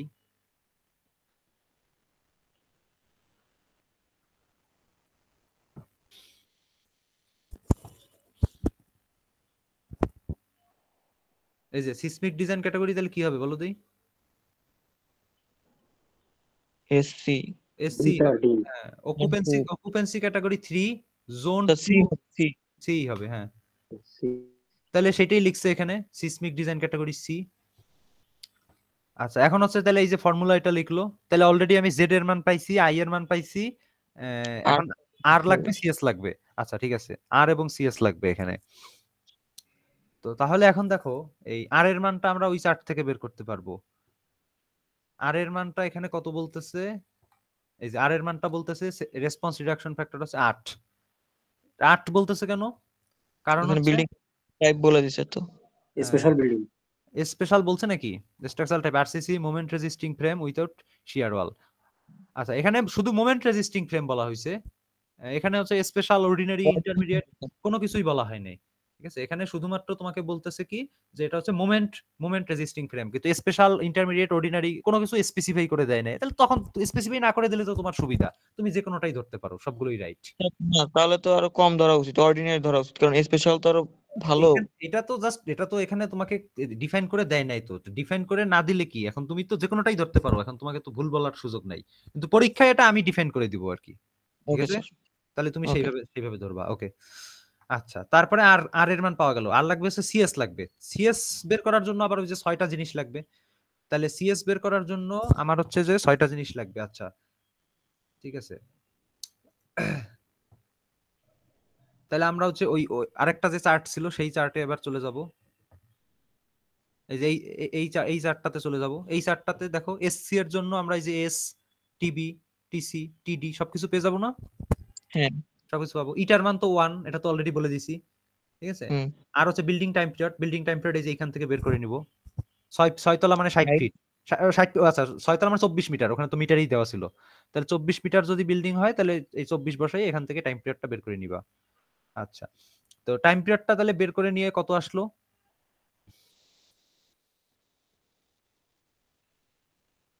এই যে কত আসছে, 0.8 সেকেন্ড। এইটা হচ্ছে টাইম পিরিয়ড বিল্ডিং এর। ঠিক আছে, এখন এইটা যদি 0.8 সেকেন্ড হয়, ঠিক আছে 0.8 সেকেন্ড যদি হয়, তাহলে এই এবার সিএস এর ফর্মুলা তাহলে কোনটা হবে? সিএস এর ফর্মুলা 4টা ছিল ফর্মুলা সিএস এর, এই যে 4টা ছিল। তাহলে টিভির সাথে তুলনা করব, টিভির সাথে তুলনা করবা 0.8 সেকেন্ড, আর টিভিটা কত সেটা, টিভিটা আমরা এখান থেকে একটু দেখি। টিভিটা হচ্ছে আমাদের কত আছে, 0.2 সেকেন্ড। ঠিক আছে, তাহলে কি টিভির থেকে তো টি বড়, টি হচ্ছে 0.8 সেকেন্ড, এইটা পাইছি আমরা। আর টিভি কত, 0.2 সেকেন্ড। 0.2 সেকেন্ড, তাহলে এখানে টিভির থেকে টি বড়। ঠিক আছে, তার মানে প্রথম ফর্মুলা হবে না, তাহলে দ্বিতীয় ফর্মুলায় টিভি থেকে টিসির মধ্যে থাকতে হবে। টিসি কত, 0.6। ঠিক আছে, তাহলে এটা কি টিভি থেকে টিসির মধ্যে কি আছে? 0.2 থেকে এটাও হবে না, 2 নম্বরটাও হবে না। তারপরে দেখো 3 নম্বর, টিসি থেকে টিডির মধ্যে, টিডি কত, 2 সেকেন্ড। তাহলে এইটা কি হয়, 0.6 থেকে 2 এর মধ্যে হয় টিসি থেকে টিডি এর মধ্যে? হ্যাঁ এটা হয়। জি স্যার। 0.8 সেকেন্ডটা এইটার মধ্যে পড়ছে, টিসি থেকে টিডির মধ্যে পড়ছে। তাহলে আমরা এই যে 3 নম্বর ফর্মুলা দিয়ে এটা করে ফেলবো, এইভাবে সিএসটা বের করে ফেলবো। স্যার এই টিডি, টিবি, টিসি এইগুলা কি? আচ্ছা, এইগুলা কি? এইগুলা হচ্ছে যে এখানে আরেকটা গ্রাফ আছে, আমি তোমাকে বিএনবিসি থেকে দেখাচ্ছি।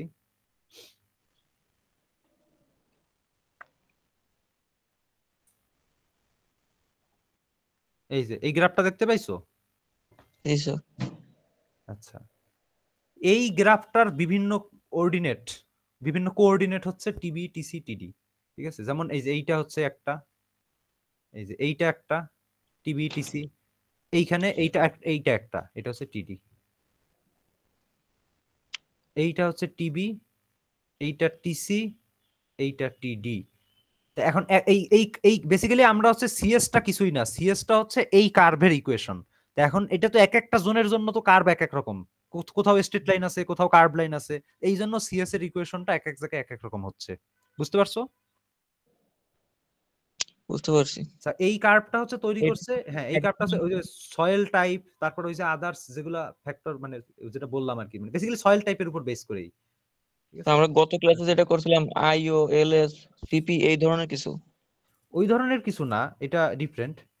ঠিক আছে, এইটা হচ্ছে যে এই সয়েল টাইপ এরকম হইলে, ঠিক আছে, তখন হচ্ছে কতটুকু এক্সিলারেশনটা কিরকম আসতে পারে সেইটার একটা সম্পর্ক, বা সেইটার একটা চার্ট বলতে পারি। মানে বেসিক্যালি সিএস যে যে বিষয়ের উপর ডিপেন্ড করে সেই বিষয়গুলো এখানে আছে। সেখানে যেটা বললাম যে সয়েল টাইপ আছে, তারপর বিল্ডিং এর ড্যাম্পিং আছে, তারপর তোমার হচ্ছে যে এই বিষয়গুলো আছে আর কি। আচ্ছা, তো এইটার উপর বেস করে এই চার্টটা আর কি, এই চার্টের উপর 4টা জোন আছে, সেই 4টা জোনের জন্য 4 রকম ইকুয়েশন আছে। আচ্ছা ওকে, ঠিক আছে। তো আমরা হচ্ছে তাহলে এটাও পেয়ে গেলাম। তো তাহলে তো আর কোনো কিছু তো দরকার নেই, সবকিছু পেয়ে গেছো। এখন এটা জাস্ট বসাই দিবা, বসাই দিলে তোমার এই এস এর মান পাওয়া গেছে। এস এর মান কত পাওয়া গেল? 0.044। ঠিক আছে, 0.044। আচ্ছা, এখন এখানে একটা শর্ত আছে, শর্ত হচ্ছে এই মানটা 0.67 বিটা জেডআইএস এর থেকে ছোট হইতে পারবে না। হলে কি করব? হলে কি করব? তখন এই 0.67 বিটা জেডআইএস এই মানটা নিব। তাহলে তো একটা এখন মানে খুব কম এক্সিলারেশন ধরা যাবে না, খুব কম আসলেও মিনিমাম একটা নিতে হবে আর কি। এটা মিনিমাম, তোমরা রেইনফোর্সমেন্ট আরসিসি যখন করো, যে রেইনফোর্সমেন্ট যখন ডিজাইন করো, তখন তোমরা পড়ছো না যে মিনিমাম রেইনফোর্সমেন্ট, এরকম কিছু পড়ছো? 0.0081। তার মানে কি? তার মানে কোনো জায়গায় যদি রেইনফোর্সমেন্ট নাও লাগে তাও তো মিনিমাম একটা দিতে হয়। তো সেই রকম এটা। এখন এক্সিলারেশন মনে করো অনেক ছোট হয়ে গেছে, তো তখন সেইটা কি ধরা যাবে? এটা মিনিমাম এক্সিলারেশন তো ধরতেই হবে এখানে। সেইটা হচ্ছে এইটা। আচ্ছা, তো এখন এখানে এই জেডআইএস এগুলোর মান তো আমরা আগেই পাইছি, আমরা শুধু বিটাটা হচ্ছে আমাদের নতুন, বিটাটাকে আমরা বলতেছি 0.15, এটা ফিক্সড। তো এইটা দিয়ে এটা হিসাব করব, হিসাব করে আসছে 0.029। তাহলে বড় কোনটা? তাহলে বড় হচ্ছে কোনটা বলো? 0.044 নাকি 029? জি স্যার 0.049 029 বড় স্যার 0.044। হ্যাঁ 049, তাহলে 044 নিয়ে নিবা, শেষ। তাহলে এক্সিলারেশন পেয়ে গেলাম। আর হচ্ছে বিল্ডিং এর ওয়েট। এখন বিল্ডিং এর ওয়েট ওই যে বললাম না তোমাকে যে ডেড লোড লাইভ লোড দিয়ে হিসাব করতে হবে, তাহলে সেইভাবে এটা হিসাব করবা আর কি, টোটাল ডেড লোড আর হচ্ছে লাইভ লোড। এখন আমি তাহলে তোমাকে এইটার 25% নেওয়া লাগবে। হ্যাঁ, এইটার হিসাবটা আমি একটু তোমাকে তাহলে এটা লিখে দিতেছি। ঠিক আছে, এটা মনে হয় একটু ভুল আছে ভ্যালুটা সম্ভবত, আমি দেখি লিখলে বোঝা যাবে। আচ্ছা, তাহলে এইটা হচ্ছে তোমার এই ডেড লোডটা কত আছে? ডেড লোড আছে স্যার 50, হ্যাঁ 5000 কিলোনিউটন। না 5000 না, এটা 50000ই হবে। এটা ভিতরে আবার 50000 দিয়ে করছে, এটা 50000 কিলোনিউটন। ওকে, আচ্ছা, এটা যা থাকে কোশ্চেনে তাই, এটা তো আর টাইপিং মিস্টেক, এটা কোনো কিছু না, এটা তোমার প্রশ্নে যা যা দেওয়া থাকবে তাই আর কি। তাহলে এটা হচ্ছে 50000 কিলোনিউটন, এটা হচ্ছে ডেড লোড, আর লাইভ লোড যা দেওয়া আছে তাই। এখন দেখো এই ডেড লোড যদি 50000 কিলোনিউটন হয়, তাহলে আমরা টোটাল ডেড লোডটাই নিব, তাই তো? জি স্যার। আচ্ছা, তাহলে আমরা 50000 নিলাম, যোগ এখন নিব লাইভ লোড। লাইভ লোড আছে কত? 3। এটা হচ্ছে টিপিক্যাল ফ্লোর। টিপিক্যাল ফ্লোর বলতে এক ফ্লোর 1 থেকে 5, তার মানে 1 2 3 4 5, 5টা ফ্লোরের জন্য কত নিব? এইটা নিব, ঠিক আছে। আচ্ছা, এখন 3 নিলাম, এইটা তো কিলোনিউটন পার মিটার স্কয়ার, কিন্তু আমাকে কনভার্ট করতে হবে কিলোনিউটনে। তাহলে কিভাবে করব? এরিয়া দিয়ে গুণ করব। এরিয়া দিয়ে গুণ করব। এরিয়া কত এখানে? এরিয়া তো বলে দিছি 690 দিয়ে গুণ করে দিলাম। তাহলে আমি কি পাইলাম? আমি কিলোনিউটন পেয়ে গেলাম। আচ্ছা, তো এইটা হচ্ছে টোটাল পাইলাম। এখন আমাকে ওই যে 25% 50% সেটা করতে হবে না? জি স্যার, আচ্ছা, সেটা করতে হবে। এখন এটা 3 বা 3-এর কম যদি হয় তখন এটা 25%, আর 3-এর বেশি হইলে 50%। তাহলে এটা হচ্ছে 3 বা 3-এর কম, তার মানে এটাকে 0.25 দিয়ে গুণ করবা। এখন এইটা হচ্ছে একটা তলার জন্য হলো। তোমার তলা আছে কতগুলো? তলা আছে 1 2 3 4 5 6টা। 6টা না? 6টা তো? একটা তো আছে পাঁচটা বলছেন না 5টা হবে। তাহলে টিপিক্যাল ফ্লোর আছে 5টা, তাহলে 5 দিয়ে গুণ করবা এটাকে।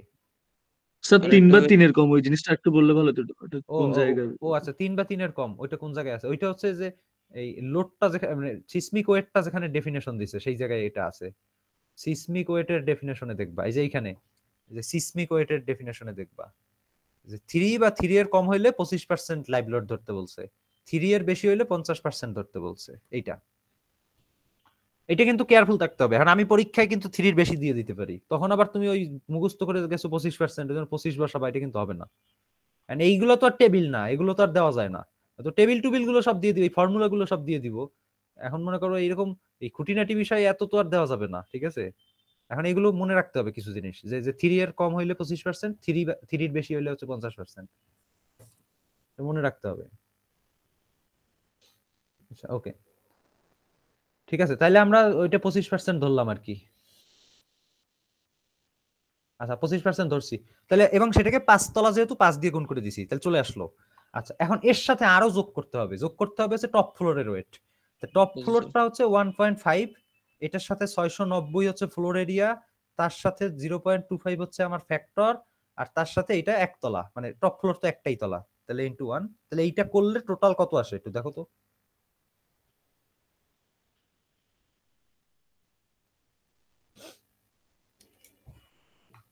স্যার 52,846.25। এইখানে এইটা হবে না, এটা যা আছে এটা কেটে দাও, এখানে এইটাই হবে, তোমরা হিসাব করে যেটা পাইছো 52,000 800 হ্যাঁ 800 46 হ্যাঁ, আর লাগবে না, পয়েন্ট আর লাগবে না, এতটুকু হইলেই হবে, এত কিলো নিউটন, 52,800 কিলো নিউটন।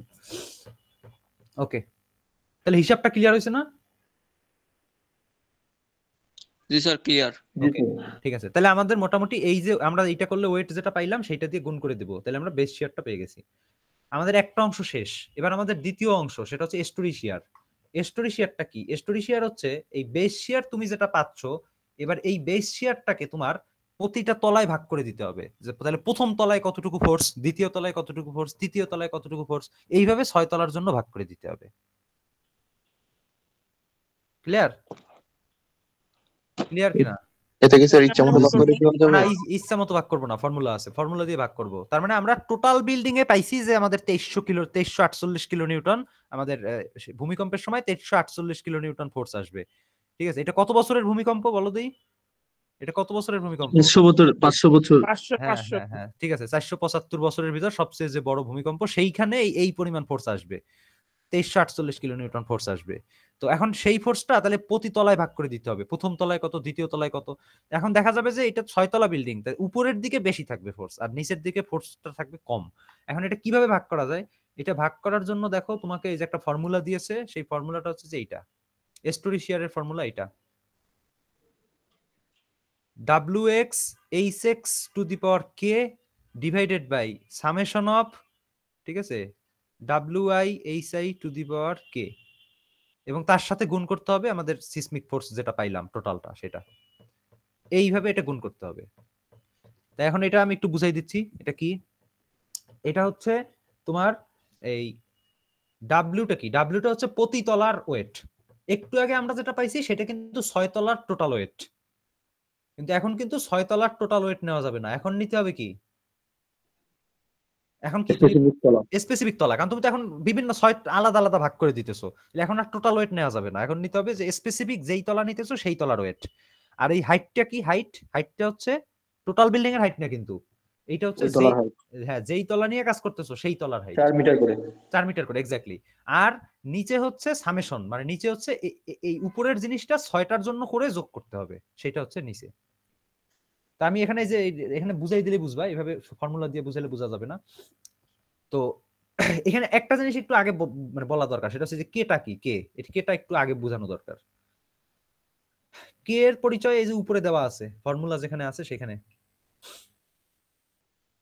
এই যে এখানে দেখো কে, এই কেটা হচ্ছে বিল্ডিং এর টাইম পিরিয়ড যদি 0.5 সেকেন্ডের কম হয় তখন কে এর মান 1। বিল্ডিং এর টাইম পিরিয়ড যদি 2.5 সেকেন্ডের বেশি হয় তখন এই কে এর মান কত? 2।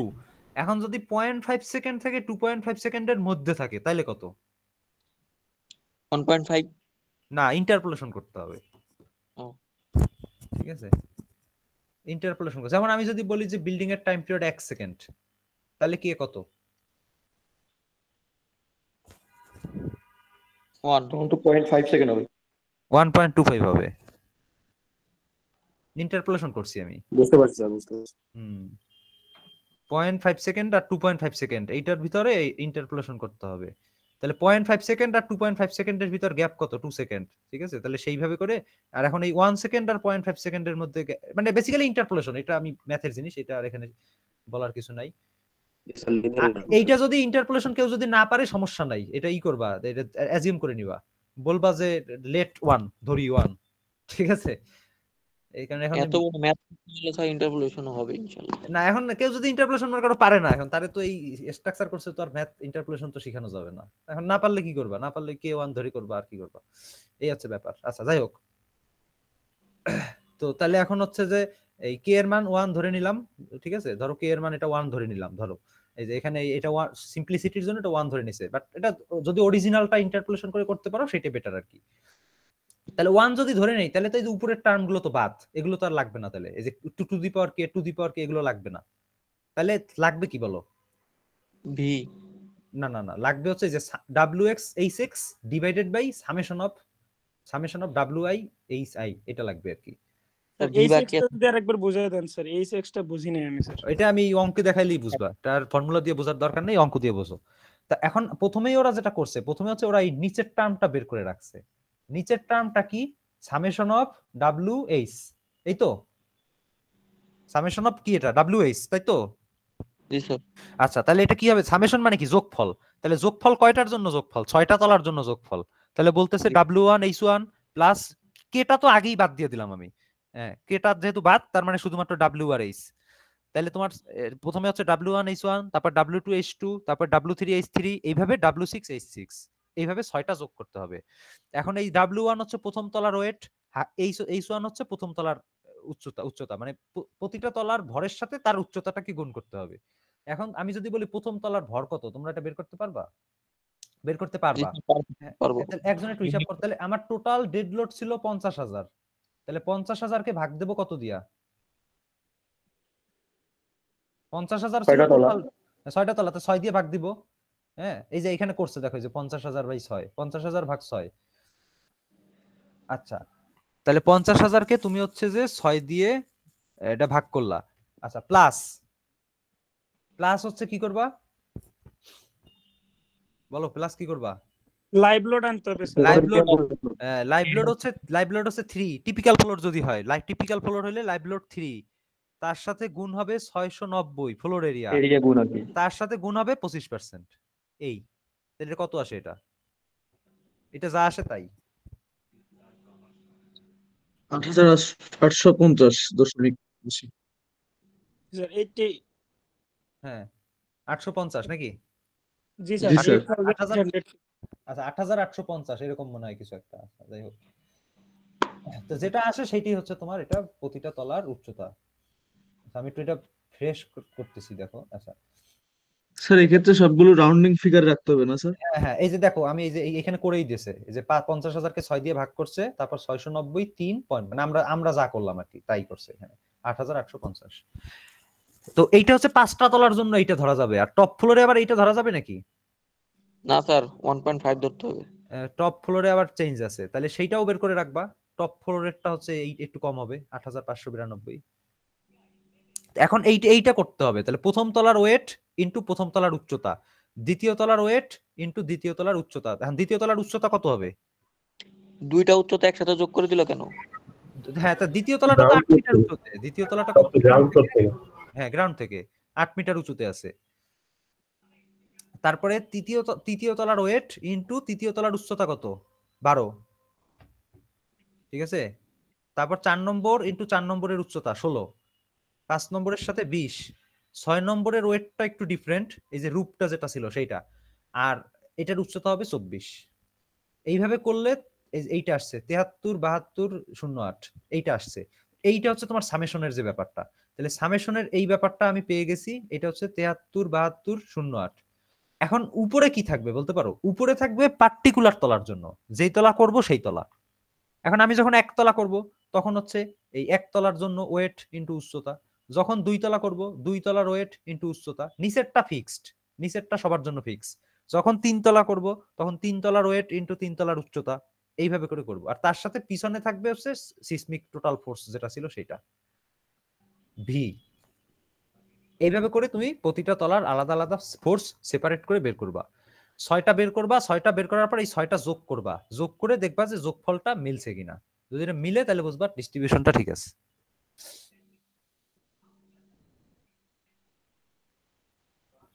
স্যার ভিটা কই গেল? ভিটা তো সেই সকাল থেকে তো পাওয়া যাচ্ছে না। এই যে ভি 2348 এর পিছনে আছে না?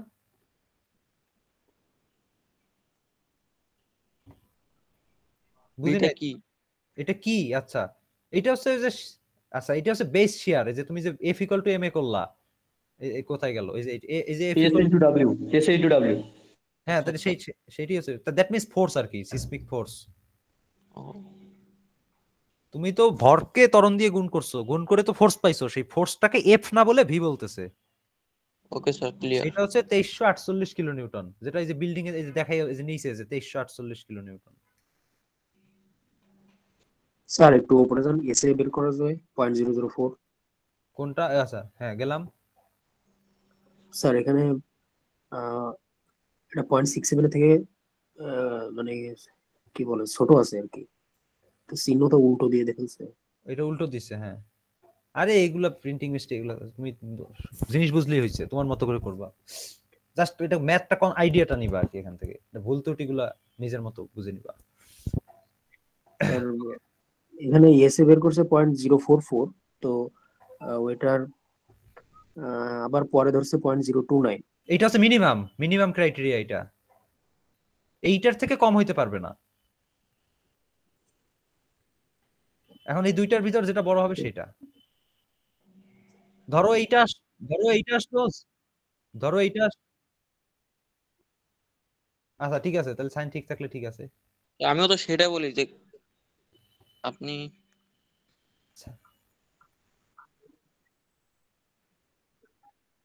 হ্যাঁ, বড় থাকলে ঠিক থাকবে, যা থাকবে তাই। এটা তোমাদের বুঝে, বড় ছোট এগুলো তো আমি আমার দিন, আমি মূল কনসেপ্ট আলোচনা করছি, এবার তোমরা সেটা বুঝছো কিনা। স্যার এখানে একটু ক্লিয়ার হয়নি, এস এর সমান পাইছি 0.044। হ্যাঁ পাইলাম 044। তো greater than 0.67 beta Z is, এইটার চেয়ে বড় হইতে হবে, এইটার থেকে এই ভ্যালুটা বড় থাকতে হবে, বড় হতে হবে। তাহলে এখন এই ভ্যালুটা কত আসছে? এখন এই ভ্যালুটা আসছে 0.029, তাহলে এইটার চেয়ে কি এই ভ্যালুটা বড় আছে না? হ্যাঁ বড় আছে। হ্যাঁ, তাহলে আমরা এই 0.044টাই আমাদের অ্যান্সার। এখন যদি মনে করো যে না এটা 0.044 আসে নাই, এইটা হচ্ছে কি আসছে, যে তোমার মনে করো 0.015 আসছে, তাহলে এখন বলতেছে কি যে এই 0.015টা অবশ্যই বিটা জেডআইএস এর থেকে বড় হইতে হবে। কিন্তু এখন বের করে দেখা গেল যে এটা বড় হচ্ছে না, ছোট হচ্ছে, তখন আমরা কোনটা নিব? তখন 029 029টা নিব। হ্যাঁ, তাহলে এখানে আমরা তখন 0.029 নিব, এইটা হবে অ্যান্সার। এই হচ্ছে ব্যাপার। স্যার বুঝতে পারছি। ওকে ঠিক আছে, তাহলে আর এই জায়গায় কোনো প্রশ্ন আছে কারোর? কোনো স্যার আমার একটা প্রশ্ন আছে স্যার। এই স্টোরি শেয়ার গুলো বের করার সময়? হ্যাঁ বলো। না না, এই জায়গায় প্রশ্ন নাই স্যার। আচ্ছা, এই স্টোরি শেয়ার নিয়ে কারো প্রশ্ন? এটা বুঝছো কিনা, স্টোরি শেয়ার কিভাবে বের করবা? এই জায়গায় কারোর কোনো প্রশ্ন আছে কিনা স্টোরি শেয়ারটা বের করার ক্ষেত্রে? স্যার নাই মনে হয় কারণ এইখানে কিন্তু কে এর হিসাবটা কিন্তু, এটা কে কিন্তু 1 ধরছে। এখন অন্য কারোর ক্ষেত্রে ধরো কে যদি অন্য কিছু হয় তাহলে সেইটা ধর, যেমন ধরো মনে করো একজনের কে এর মান আসলো 1.5, তাহলে কিন্তু এই যে প্রতিটা জায়গায় ওরকম উপরে এইচ এর উপর প্রত্যেকটা জায়গায় একটা করে কে থাকবে কিন্তু। তাহলে যে 4 to the power 1.5, 8 to the power 1.5, 12 to the power 1 এরকম থাকবে। আবার এই যে এইখানেও থাকবে যে 4 to the power 1.5, 8 to the power 1. মানে কে এর মানটা তখন এই যে এটার হাইটের মাথার উপর থাকবে আর কি।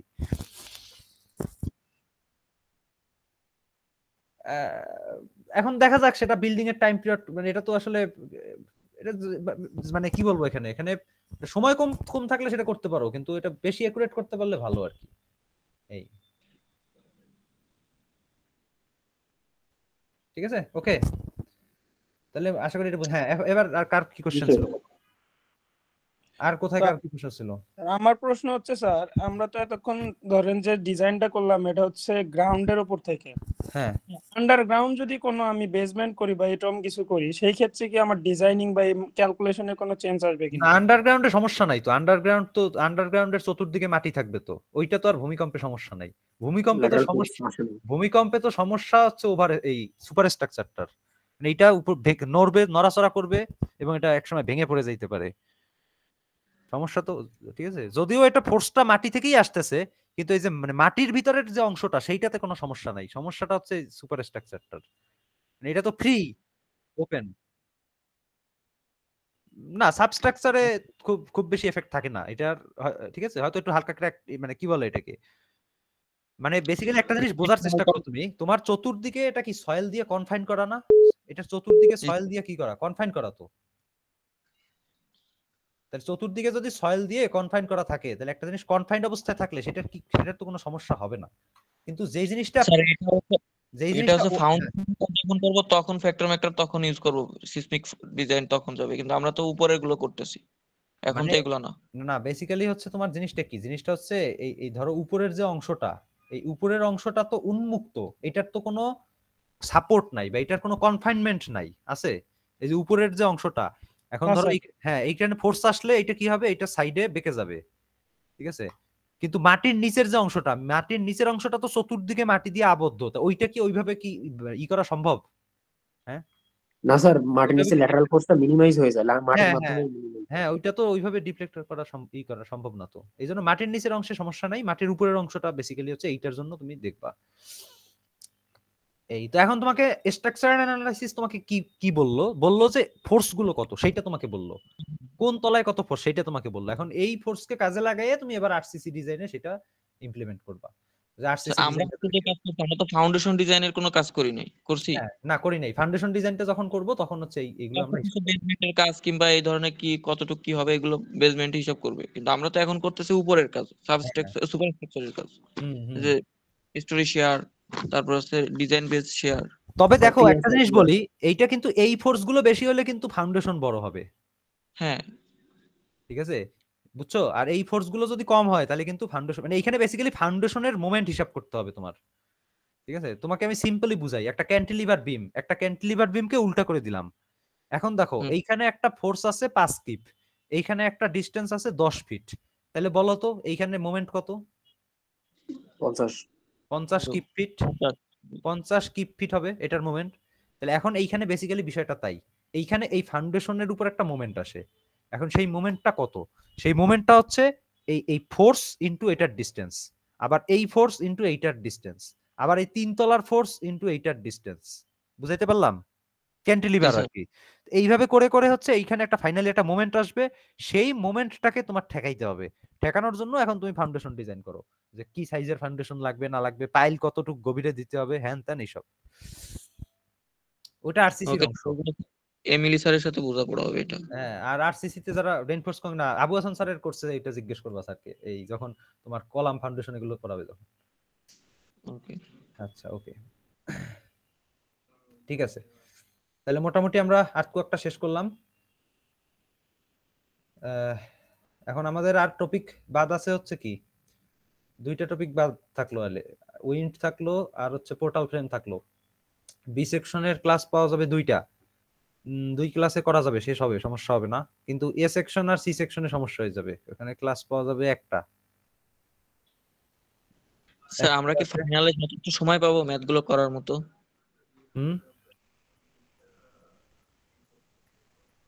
বুঝি নাই স্যার, ফাইনালে আমরা কি ম্যাথগুলো করার মতো যথেষ্ট সময় পাবো? সেইভাবেই দেওয়া হবে। ওকে স্যার একটা রিকোয়েস্ট থাকবে স্যার, প্রশ্ন স্যার প্লিজ ঘুরায় দিবেন না স্যার, কারণ এবারের সিলেবাস খুব কঠিন স্যার। আচ্ছা ঠিক আছে, দেখা যাক। জি স্যার, জি স্যার, এটা স্যার একদম ঘুরাই দিলাম না কিন্তু আচ্ছা ঘুরাই দিলাম না কিন্তু তাও তো প্র্যাকটিস করে আসতে হবে, তাই না? স্ট্রাকচারাল কোর্স কি তুমি এখন তোমার না শুধু বেলি ফোটাই দিয়েন স্যার না এখন তোমার ইনফ্লুয়েন্স লাইন তো তোমাকে এই যে কম্পোজিট বিম এখন হুবহু তো কমন পড়বে না বিম, তোমাকে তো কনসেপ্ট বুঝে করতে হবে। হিন্স ধরো 2টা ছিল, এখন পরীক্ষায় হয়তো একটা থাকবে, তাই না? তাহলে এখন তোমাকে তো বুঝতে হবে যে কোন দিকটা উঠাইলে এটা লাঠি খেলার মতো, যেগুলো যেভাবে বুঝাইছি আর কি। ঠিক আছে স্যার, এমন ঘোরাই দিলেন স্যার, আমরা যদি নাই বুঝতে পারি তা করবোটা কি একটু স্যার? এমন ঘোরানোর কিছু নাই, বেসিক যেগুলো আলোচনা করা হয়েছে ওইগুলো যদি কেউ প্র্যাকটিস করে আসে যে কোনো রকম পারার কথা আর কি, এইটা হচ্ছে ব্যাপার। হ্যাঁ আর মুভিং লোড, হ্যাঁ মুভিং লোডের ওইগুলো তো সহজ, মুভিং লোড তো বলছি যে সিম্পলি সাপোর্ট থাকবে। ওই আর্থকোয়েক আজকে যেটা করাইলাম এটা তো ঘোরানোর কিছু নাই, এটা তো হয়তো বা ওই জাস্ট খালি ওই তলা টলা ঘোরানো যায়, আর ওই জোন টোন মানে কোন জেলা সেইটা ঘোরানো যায়, প্লাস হচ্ছে তোমার কি সয়েল টাইপ টিপ এগুলো কিছু আছে, এগুলো চেঞ্জ করা যায়, অকুপেন্সি ক্যাটাগরি এগুলো হ্যাঁ সবই দেয়া থাকবে। স্যার আমাদের তুমি কি যদি বুধবার এখন তুমি যদি এক্সপেক্ট করে যাও যে তোমাকে এখন এই ম্যাথটাই আমি দিব, তাহলে সেটা তো সমস্যা। না স্যার এই ম্যাথের ক্ষেত্রে বলেন স্যার, ডিফ্লেকশন যে করাইছিলেন ওগুলো একটু সহজ দেন স্যার। সহজই থাকবে, সমস্যা নাই, ঠিক আছে, কিন্তু তোমাকে ওই যে প্র্যাকটিস করে যাইতে হবে, হুবহু পাবা না এটুকু আমি বলতে পারি। সহজ হবে কিন্তু হুবহু পাওয়া যাবে না। এখন তোমাকে ওইগুলো সব ভালো করে কনসেপ্ট যার ক্লিয়ার থাকবে সে অবশ্যই পারবে। তুমি জাস্ট কনসেপ্ট ক্লিয়ার না, খালি ওই ম্যাথ কয়টাই বারবার করে গেছো তাইলে হবে না, জিনিসটা বুঝতে স্যার হবে। আপনি যে পিডিএফ দিছেন স্পেশালি ওইগুলো প্র্যাকটিস করবো নাকি ওই আতর রহমান স্যারের প্র্যাকটিস করবো? এটা কোনটার পিডিএফ? ওই যে ডিফ্লেকশন? জি স্যার। ডিফ্লেকশনের ক্ষেত্রে পিডিএফ না, ওটা তো ক্লাস টেস্টের কোশ্চেন সলভ করে দিছি, ওগুলো প্র্যাকটিসের জন্য। স্যার মেইনলি প্র্যাকটিসের জন্য কি আতর রহমান স্যারের বইটা প্র্যাকটিস করব? ওইটা প্র্যাকটিস করতে পারো, আর হচ্ছে ক্লাস টেস্টের প্রশ্নগুলো প্র্যাকটিস করতে পারো। ওগুলো ক্লাস টেস্টের প্রশ্নগুলো প্র্যাকটিস করলেই তো তোমার অনেক, ওখানে পাঁচটা ম্যাথ আছে 5 টাইপের, তাই ওখান থেকে তোমার ঠিক আছে, এগুলো যদি কেউ বুঝে পারার কথা আর কি। Okay sir. আবার ইনফ্লুয়েন্স লাইন কালকে এ সেকশনে দিছিলাম একটা দুইটা, ঠিক আছে, ইনফ্লুয়েন্স লাইনটা আমি একটু দেখাই। ওইটা তো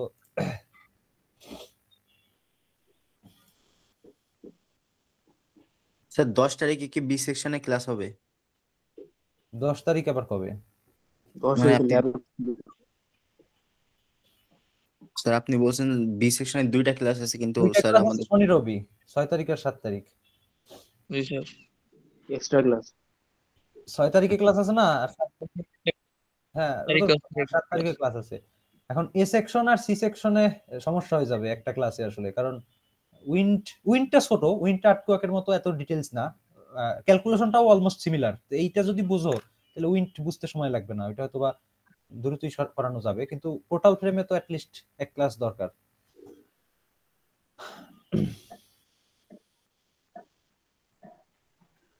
আচ্ছা গতকালকের যে কোশ্চেনটা ছিল, ও আমি একটা রিকোয়েস্ট থাকবে স্যার। হ্যাঁ এর আগে একটা 1 ঘন্টার একটা সলভিং ক্লাস বলতে আমরা যে প্রবলেম পড়বো বা ধরেন সমস্যা তৈরি হতে পারে ওগুলো যদি একবার করে দেখায়, আপনি যদি পড়ে ধরেন সলভ করে দিলেন, তাহলে ধরেন কনফিউশন গুলা একদিন স্যার নিলে ভালো হয় স্যার।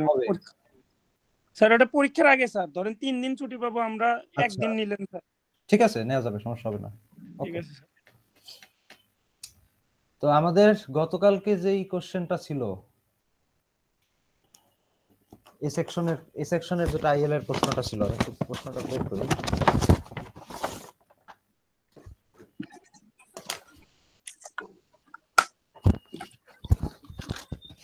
এটা সলভ করাই দিচ্ছি, দেখো এটা কঠিন এমন তো কিছু ছিল না। এইখানে একটা রোলার সাপোর্ট ছিল, ঠিক আছে, এইখানে একটা ফিক্স সাপোর্ট ছিল, আর তোমার এখানে পয়েন্ট গুলোর নাম ছিল হচ্ছে এ বি, তারপর এটা হচ্ছে সি, এইটা হচ্ছে ডি, এইটা হচ্ছে ই, আর এটা হচ্ছে এফ। ডিস্টেন্স ছিল 7 feet, 10 feet, 4 feet, 5 feet, 5 feet, ঠিক আছে। এখন তোমাকে আইএ লাগতে বলা হয়েছিল, আচ্ছা আইএ লাগতে বলা হয়েছিল হচ্ছে ভিসি, এমসি, ভিবিএল, এমই, আর হচ্ছে আরএফ, এই কয়টা আইএ লাগতে বলা হয়েছিল, ঠিক আছে। এখন আমি যদি একটা একটা করে আঁকি, তুমি একটু দেখো, এটা তো এমন কঠিন কিছু ছিল না।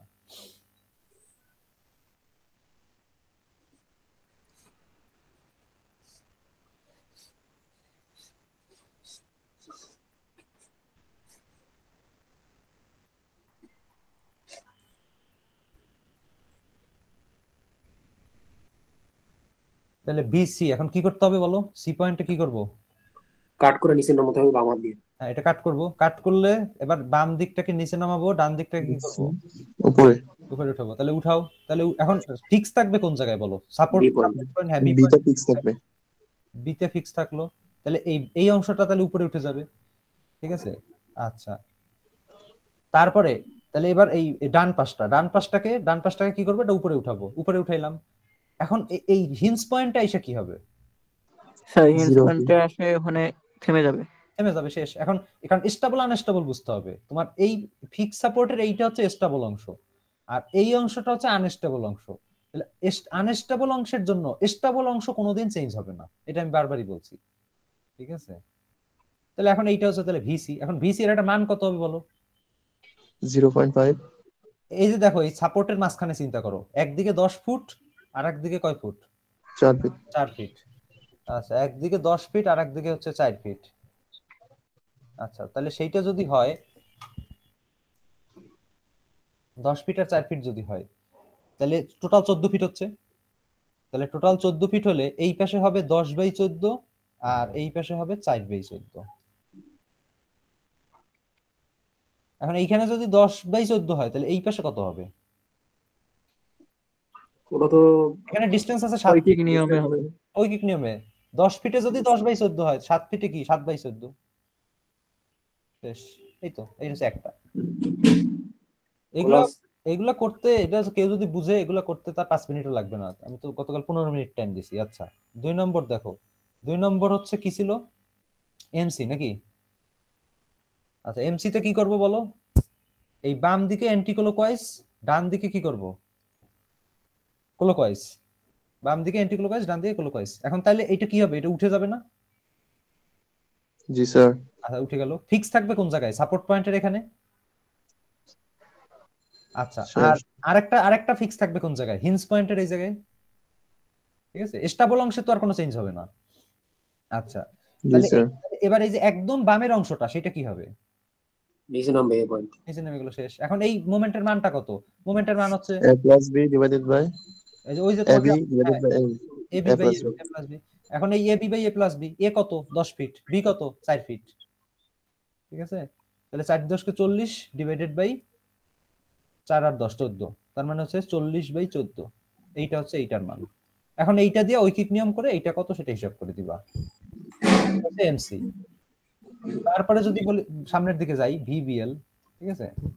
আচ্ছা এখানেই করি, এটা মুছে করি।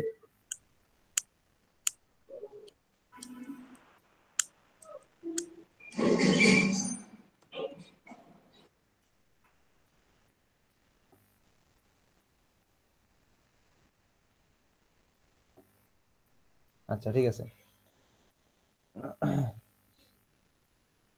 আচ্ছা ঠিক আছে। এখন তাহলে দেখো এটা হচ্ছে পরবর্তীতে বলছে ভিবিএল। ভিবিএল এ কি ছিল? ভিবিএলটা ছিল হচ্ছে বি এর লেফট। তাহলে বি এর লেফটে কাট করব। বি এর লেফটে কাট করার পরে বাম অংশটাকে নিচে আর ডান অংশটাকে কি করব? উপরে। উপরে তুলব, কিন্তু উপরে উঠবে না। হ্যাঁ এখন তাহলে বাম অংশটা নিচে নেমে যাবে, বাম অংশ হ্যাঁ ক্যান্টিলিভারের মতো টোটালটা একদম এখানে নিচে নেমে যাবে।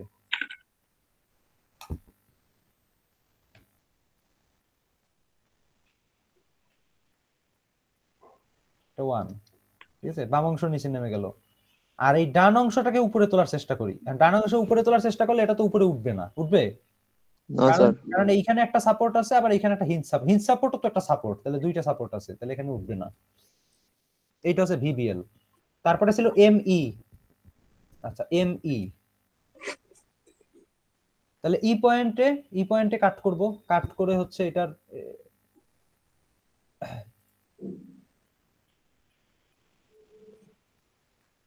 ঠিক আছে, ই পয়েন্টটাতে আমি কাট করব। স্যার বিবিএল এ কি যদি এখানে যদি হিঞ্জ ইন্টারনাল হিঞ্জ যদি না থাকতো তাহলে কি এখানে কি উঠতো? বি পয়েন্টটা কি উপরে উঠতো? না এখানে দুইটা সাপোর্ট থাকলে কখনো উঠবে না। তুমি এই অংশটা উঠানোর চেষ্টা করতেছো, তাহলে এখানে তোমার সাপোর্ট আছে, এখানে একটা, এখানে দুইটা সাপোর্ট। তাহলে যদি ইন্টারনাল হিঞ্জ না থাকতো তাহলে তখন অন্য সিচুয়েশন। তুমি একটা অঙ্ক করার সময় অন্য আরেকটা নিয়ে চিন্তা করবে না। দেখো তুমি এইটা বুঝো কিনা, ঠিক আছে? কারণ না থাকলে তখন তো টোটাল প্রবলেমটাই তখন চেঞ্জ হয়ে যেত, তখন তো এইটা হইতো না আর। সেইটার সেটআপ তখন আবার অন্যরকম হইতো। তাইলে এখন দেখো যে এইখানে তোমার এমই এর ক্ষেত্রে ই কে আমরা উপরে উঠাবো। আচ্ছা, এখন ই কে যদি আমরা উপরে, এখন এই ডান অংশটা কি উপরে উঠবে বলতে পারো? ডান অংশ উপরে উঠবে কিনা? না স্যার, এটা ফিক্স সাপোর্ট, এটা উঠবে না। তাইলে বাম অংশ যদি উপরে উঠাই দিই, তাহলে তখন তো আবার ওই যে আমার বলছিলাম বামে ডানে মিলতে হবে, সেই নিয়মটা তো মিলবে না। তাহলে এটাকে মুভমেন্টটাকে একটু ঘুরাই দিতে হবে, ঘুরাই দিতে হবে, তার মানে এটা নিচে নামাইতে হবে বেসিক্যালি। তাহলে এইটাকে যদি নিচে নামাই, এটাকে যদি নিচে নামাই, তখন ওই আনস্টেবল অংশ আবার চেঞ্জ হয়ে যাবে, ঠিক না? জি স্যার। আনস্টেবল অংশটা তখন আবার চেঞ্জ হয়ে যাবে। তাহলে এরকম হবে এটার মান। এখন এই মানটা কত হবে? এই মানটা আমি সংক্ষেপে শর্টকাট বলছিলাম যে এই ডিসটেন্সটা যত, ওই মানটাও হবে তত। তাহলে এই ডিসটেন্সটা এখানে কত আছে? 5 ফিট।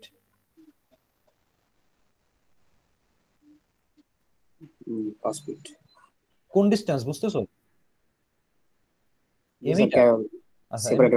আচ্ছা ঠিক আছে, আবার রিপিট করতেছি।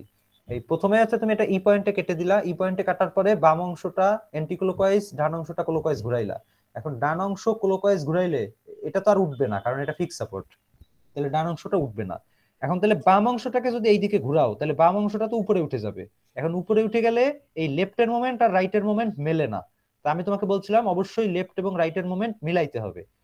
তাহলে এই জন্য যেটা বলা হয়েছে যে এটা এইভাবে ঘোরানোর দরকার নাই, এটাকে হচ্ছে যে এইভাবে উল্টো ভাবে ঘুরাইতে হবে, ঠিক আছে? তাহলে সেইটা যদি করি তখন এইটা কি নিচে নেমে আসবে, ঠিক আছে? তাহলে এইটা সেটাই করছি, দেখো এই যে এটা হচ্ছে যে আমি আরেকটা কালার দিয়ে দেখাই, দেখো এটা হচ্ছে যে এই যে নিচে নেমে গেছে।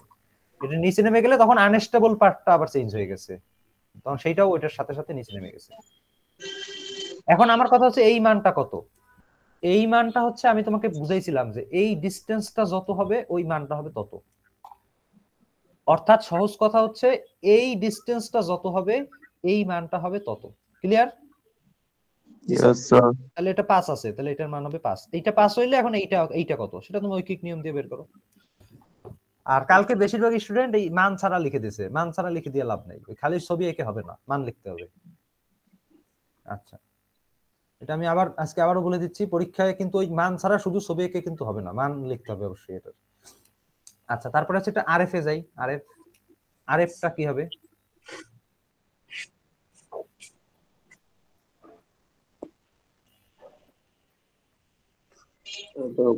সাপোর্ট খুলে 1 ইউনিট উঁচু করতে হবে। তাহলে আরএফ এ এই এফ সাপোর্টটা খুলে 1 ইউনিট উপরে উঠাইতে হবে। এখন এইটা তো কি সাপোর্ট? এটা ফিক্স সাপোর্ট না?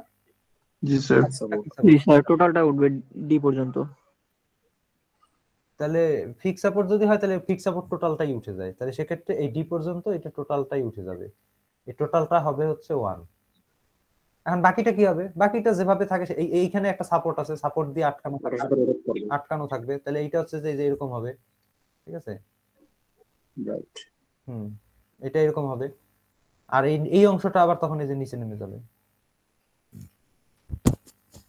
এই হচ্ছে এটার ব্যাপার।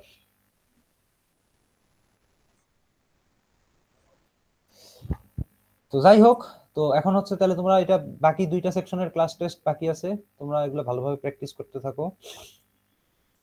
আর আজকের ক্লাসটা আমরা তাহলে এখানেই শেষ করি।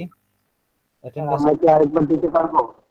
না, তোমরা আরেকবার দিতে পারবে না, তোমরা পরবর্তী কুইজের জন্য প্রস্তুত থাকো। কবে হবে? যে কোনো সময় হতে পারে, আর ক্লাসই তো আছে, সেদিনও হইতে পারে, পরীক্ষার দিনও হইতে পারে, তাই না? স্যার কোন টপিকের উপর হতে পারে?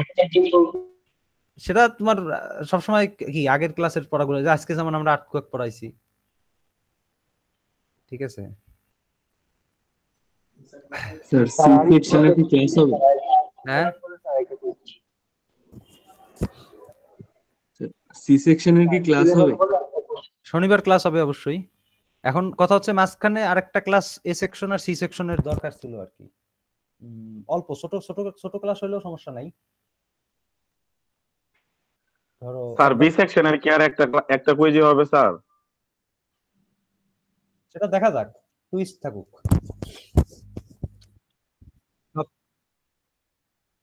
সবকিছু রিভিল করা যাবে না, টুইস্ট থাকুক, দেখতে থাকো। আচ্ছা, তো আমাকে এখন এই ক্লাসের শিডিউল দাও। বি সেকশনের ক্লাস হয়ে যাবে, এ আর সি তে কি করব?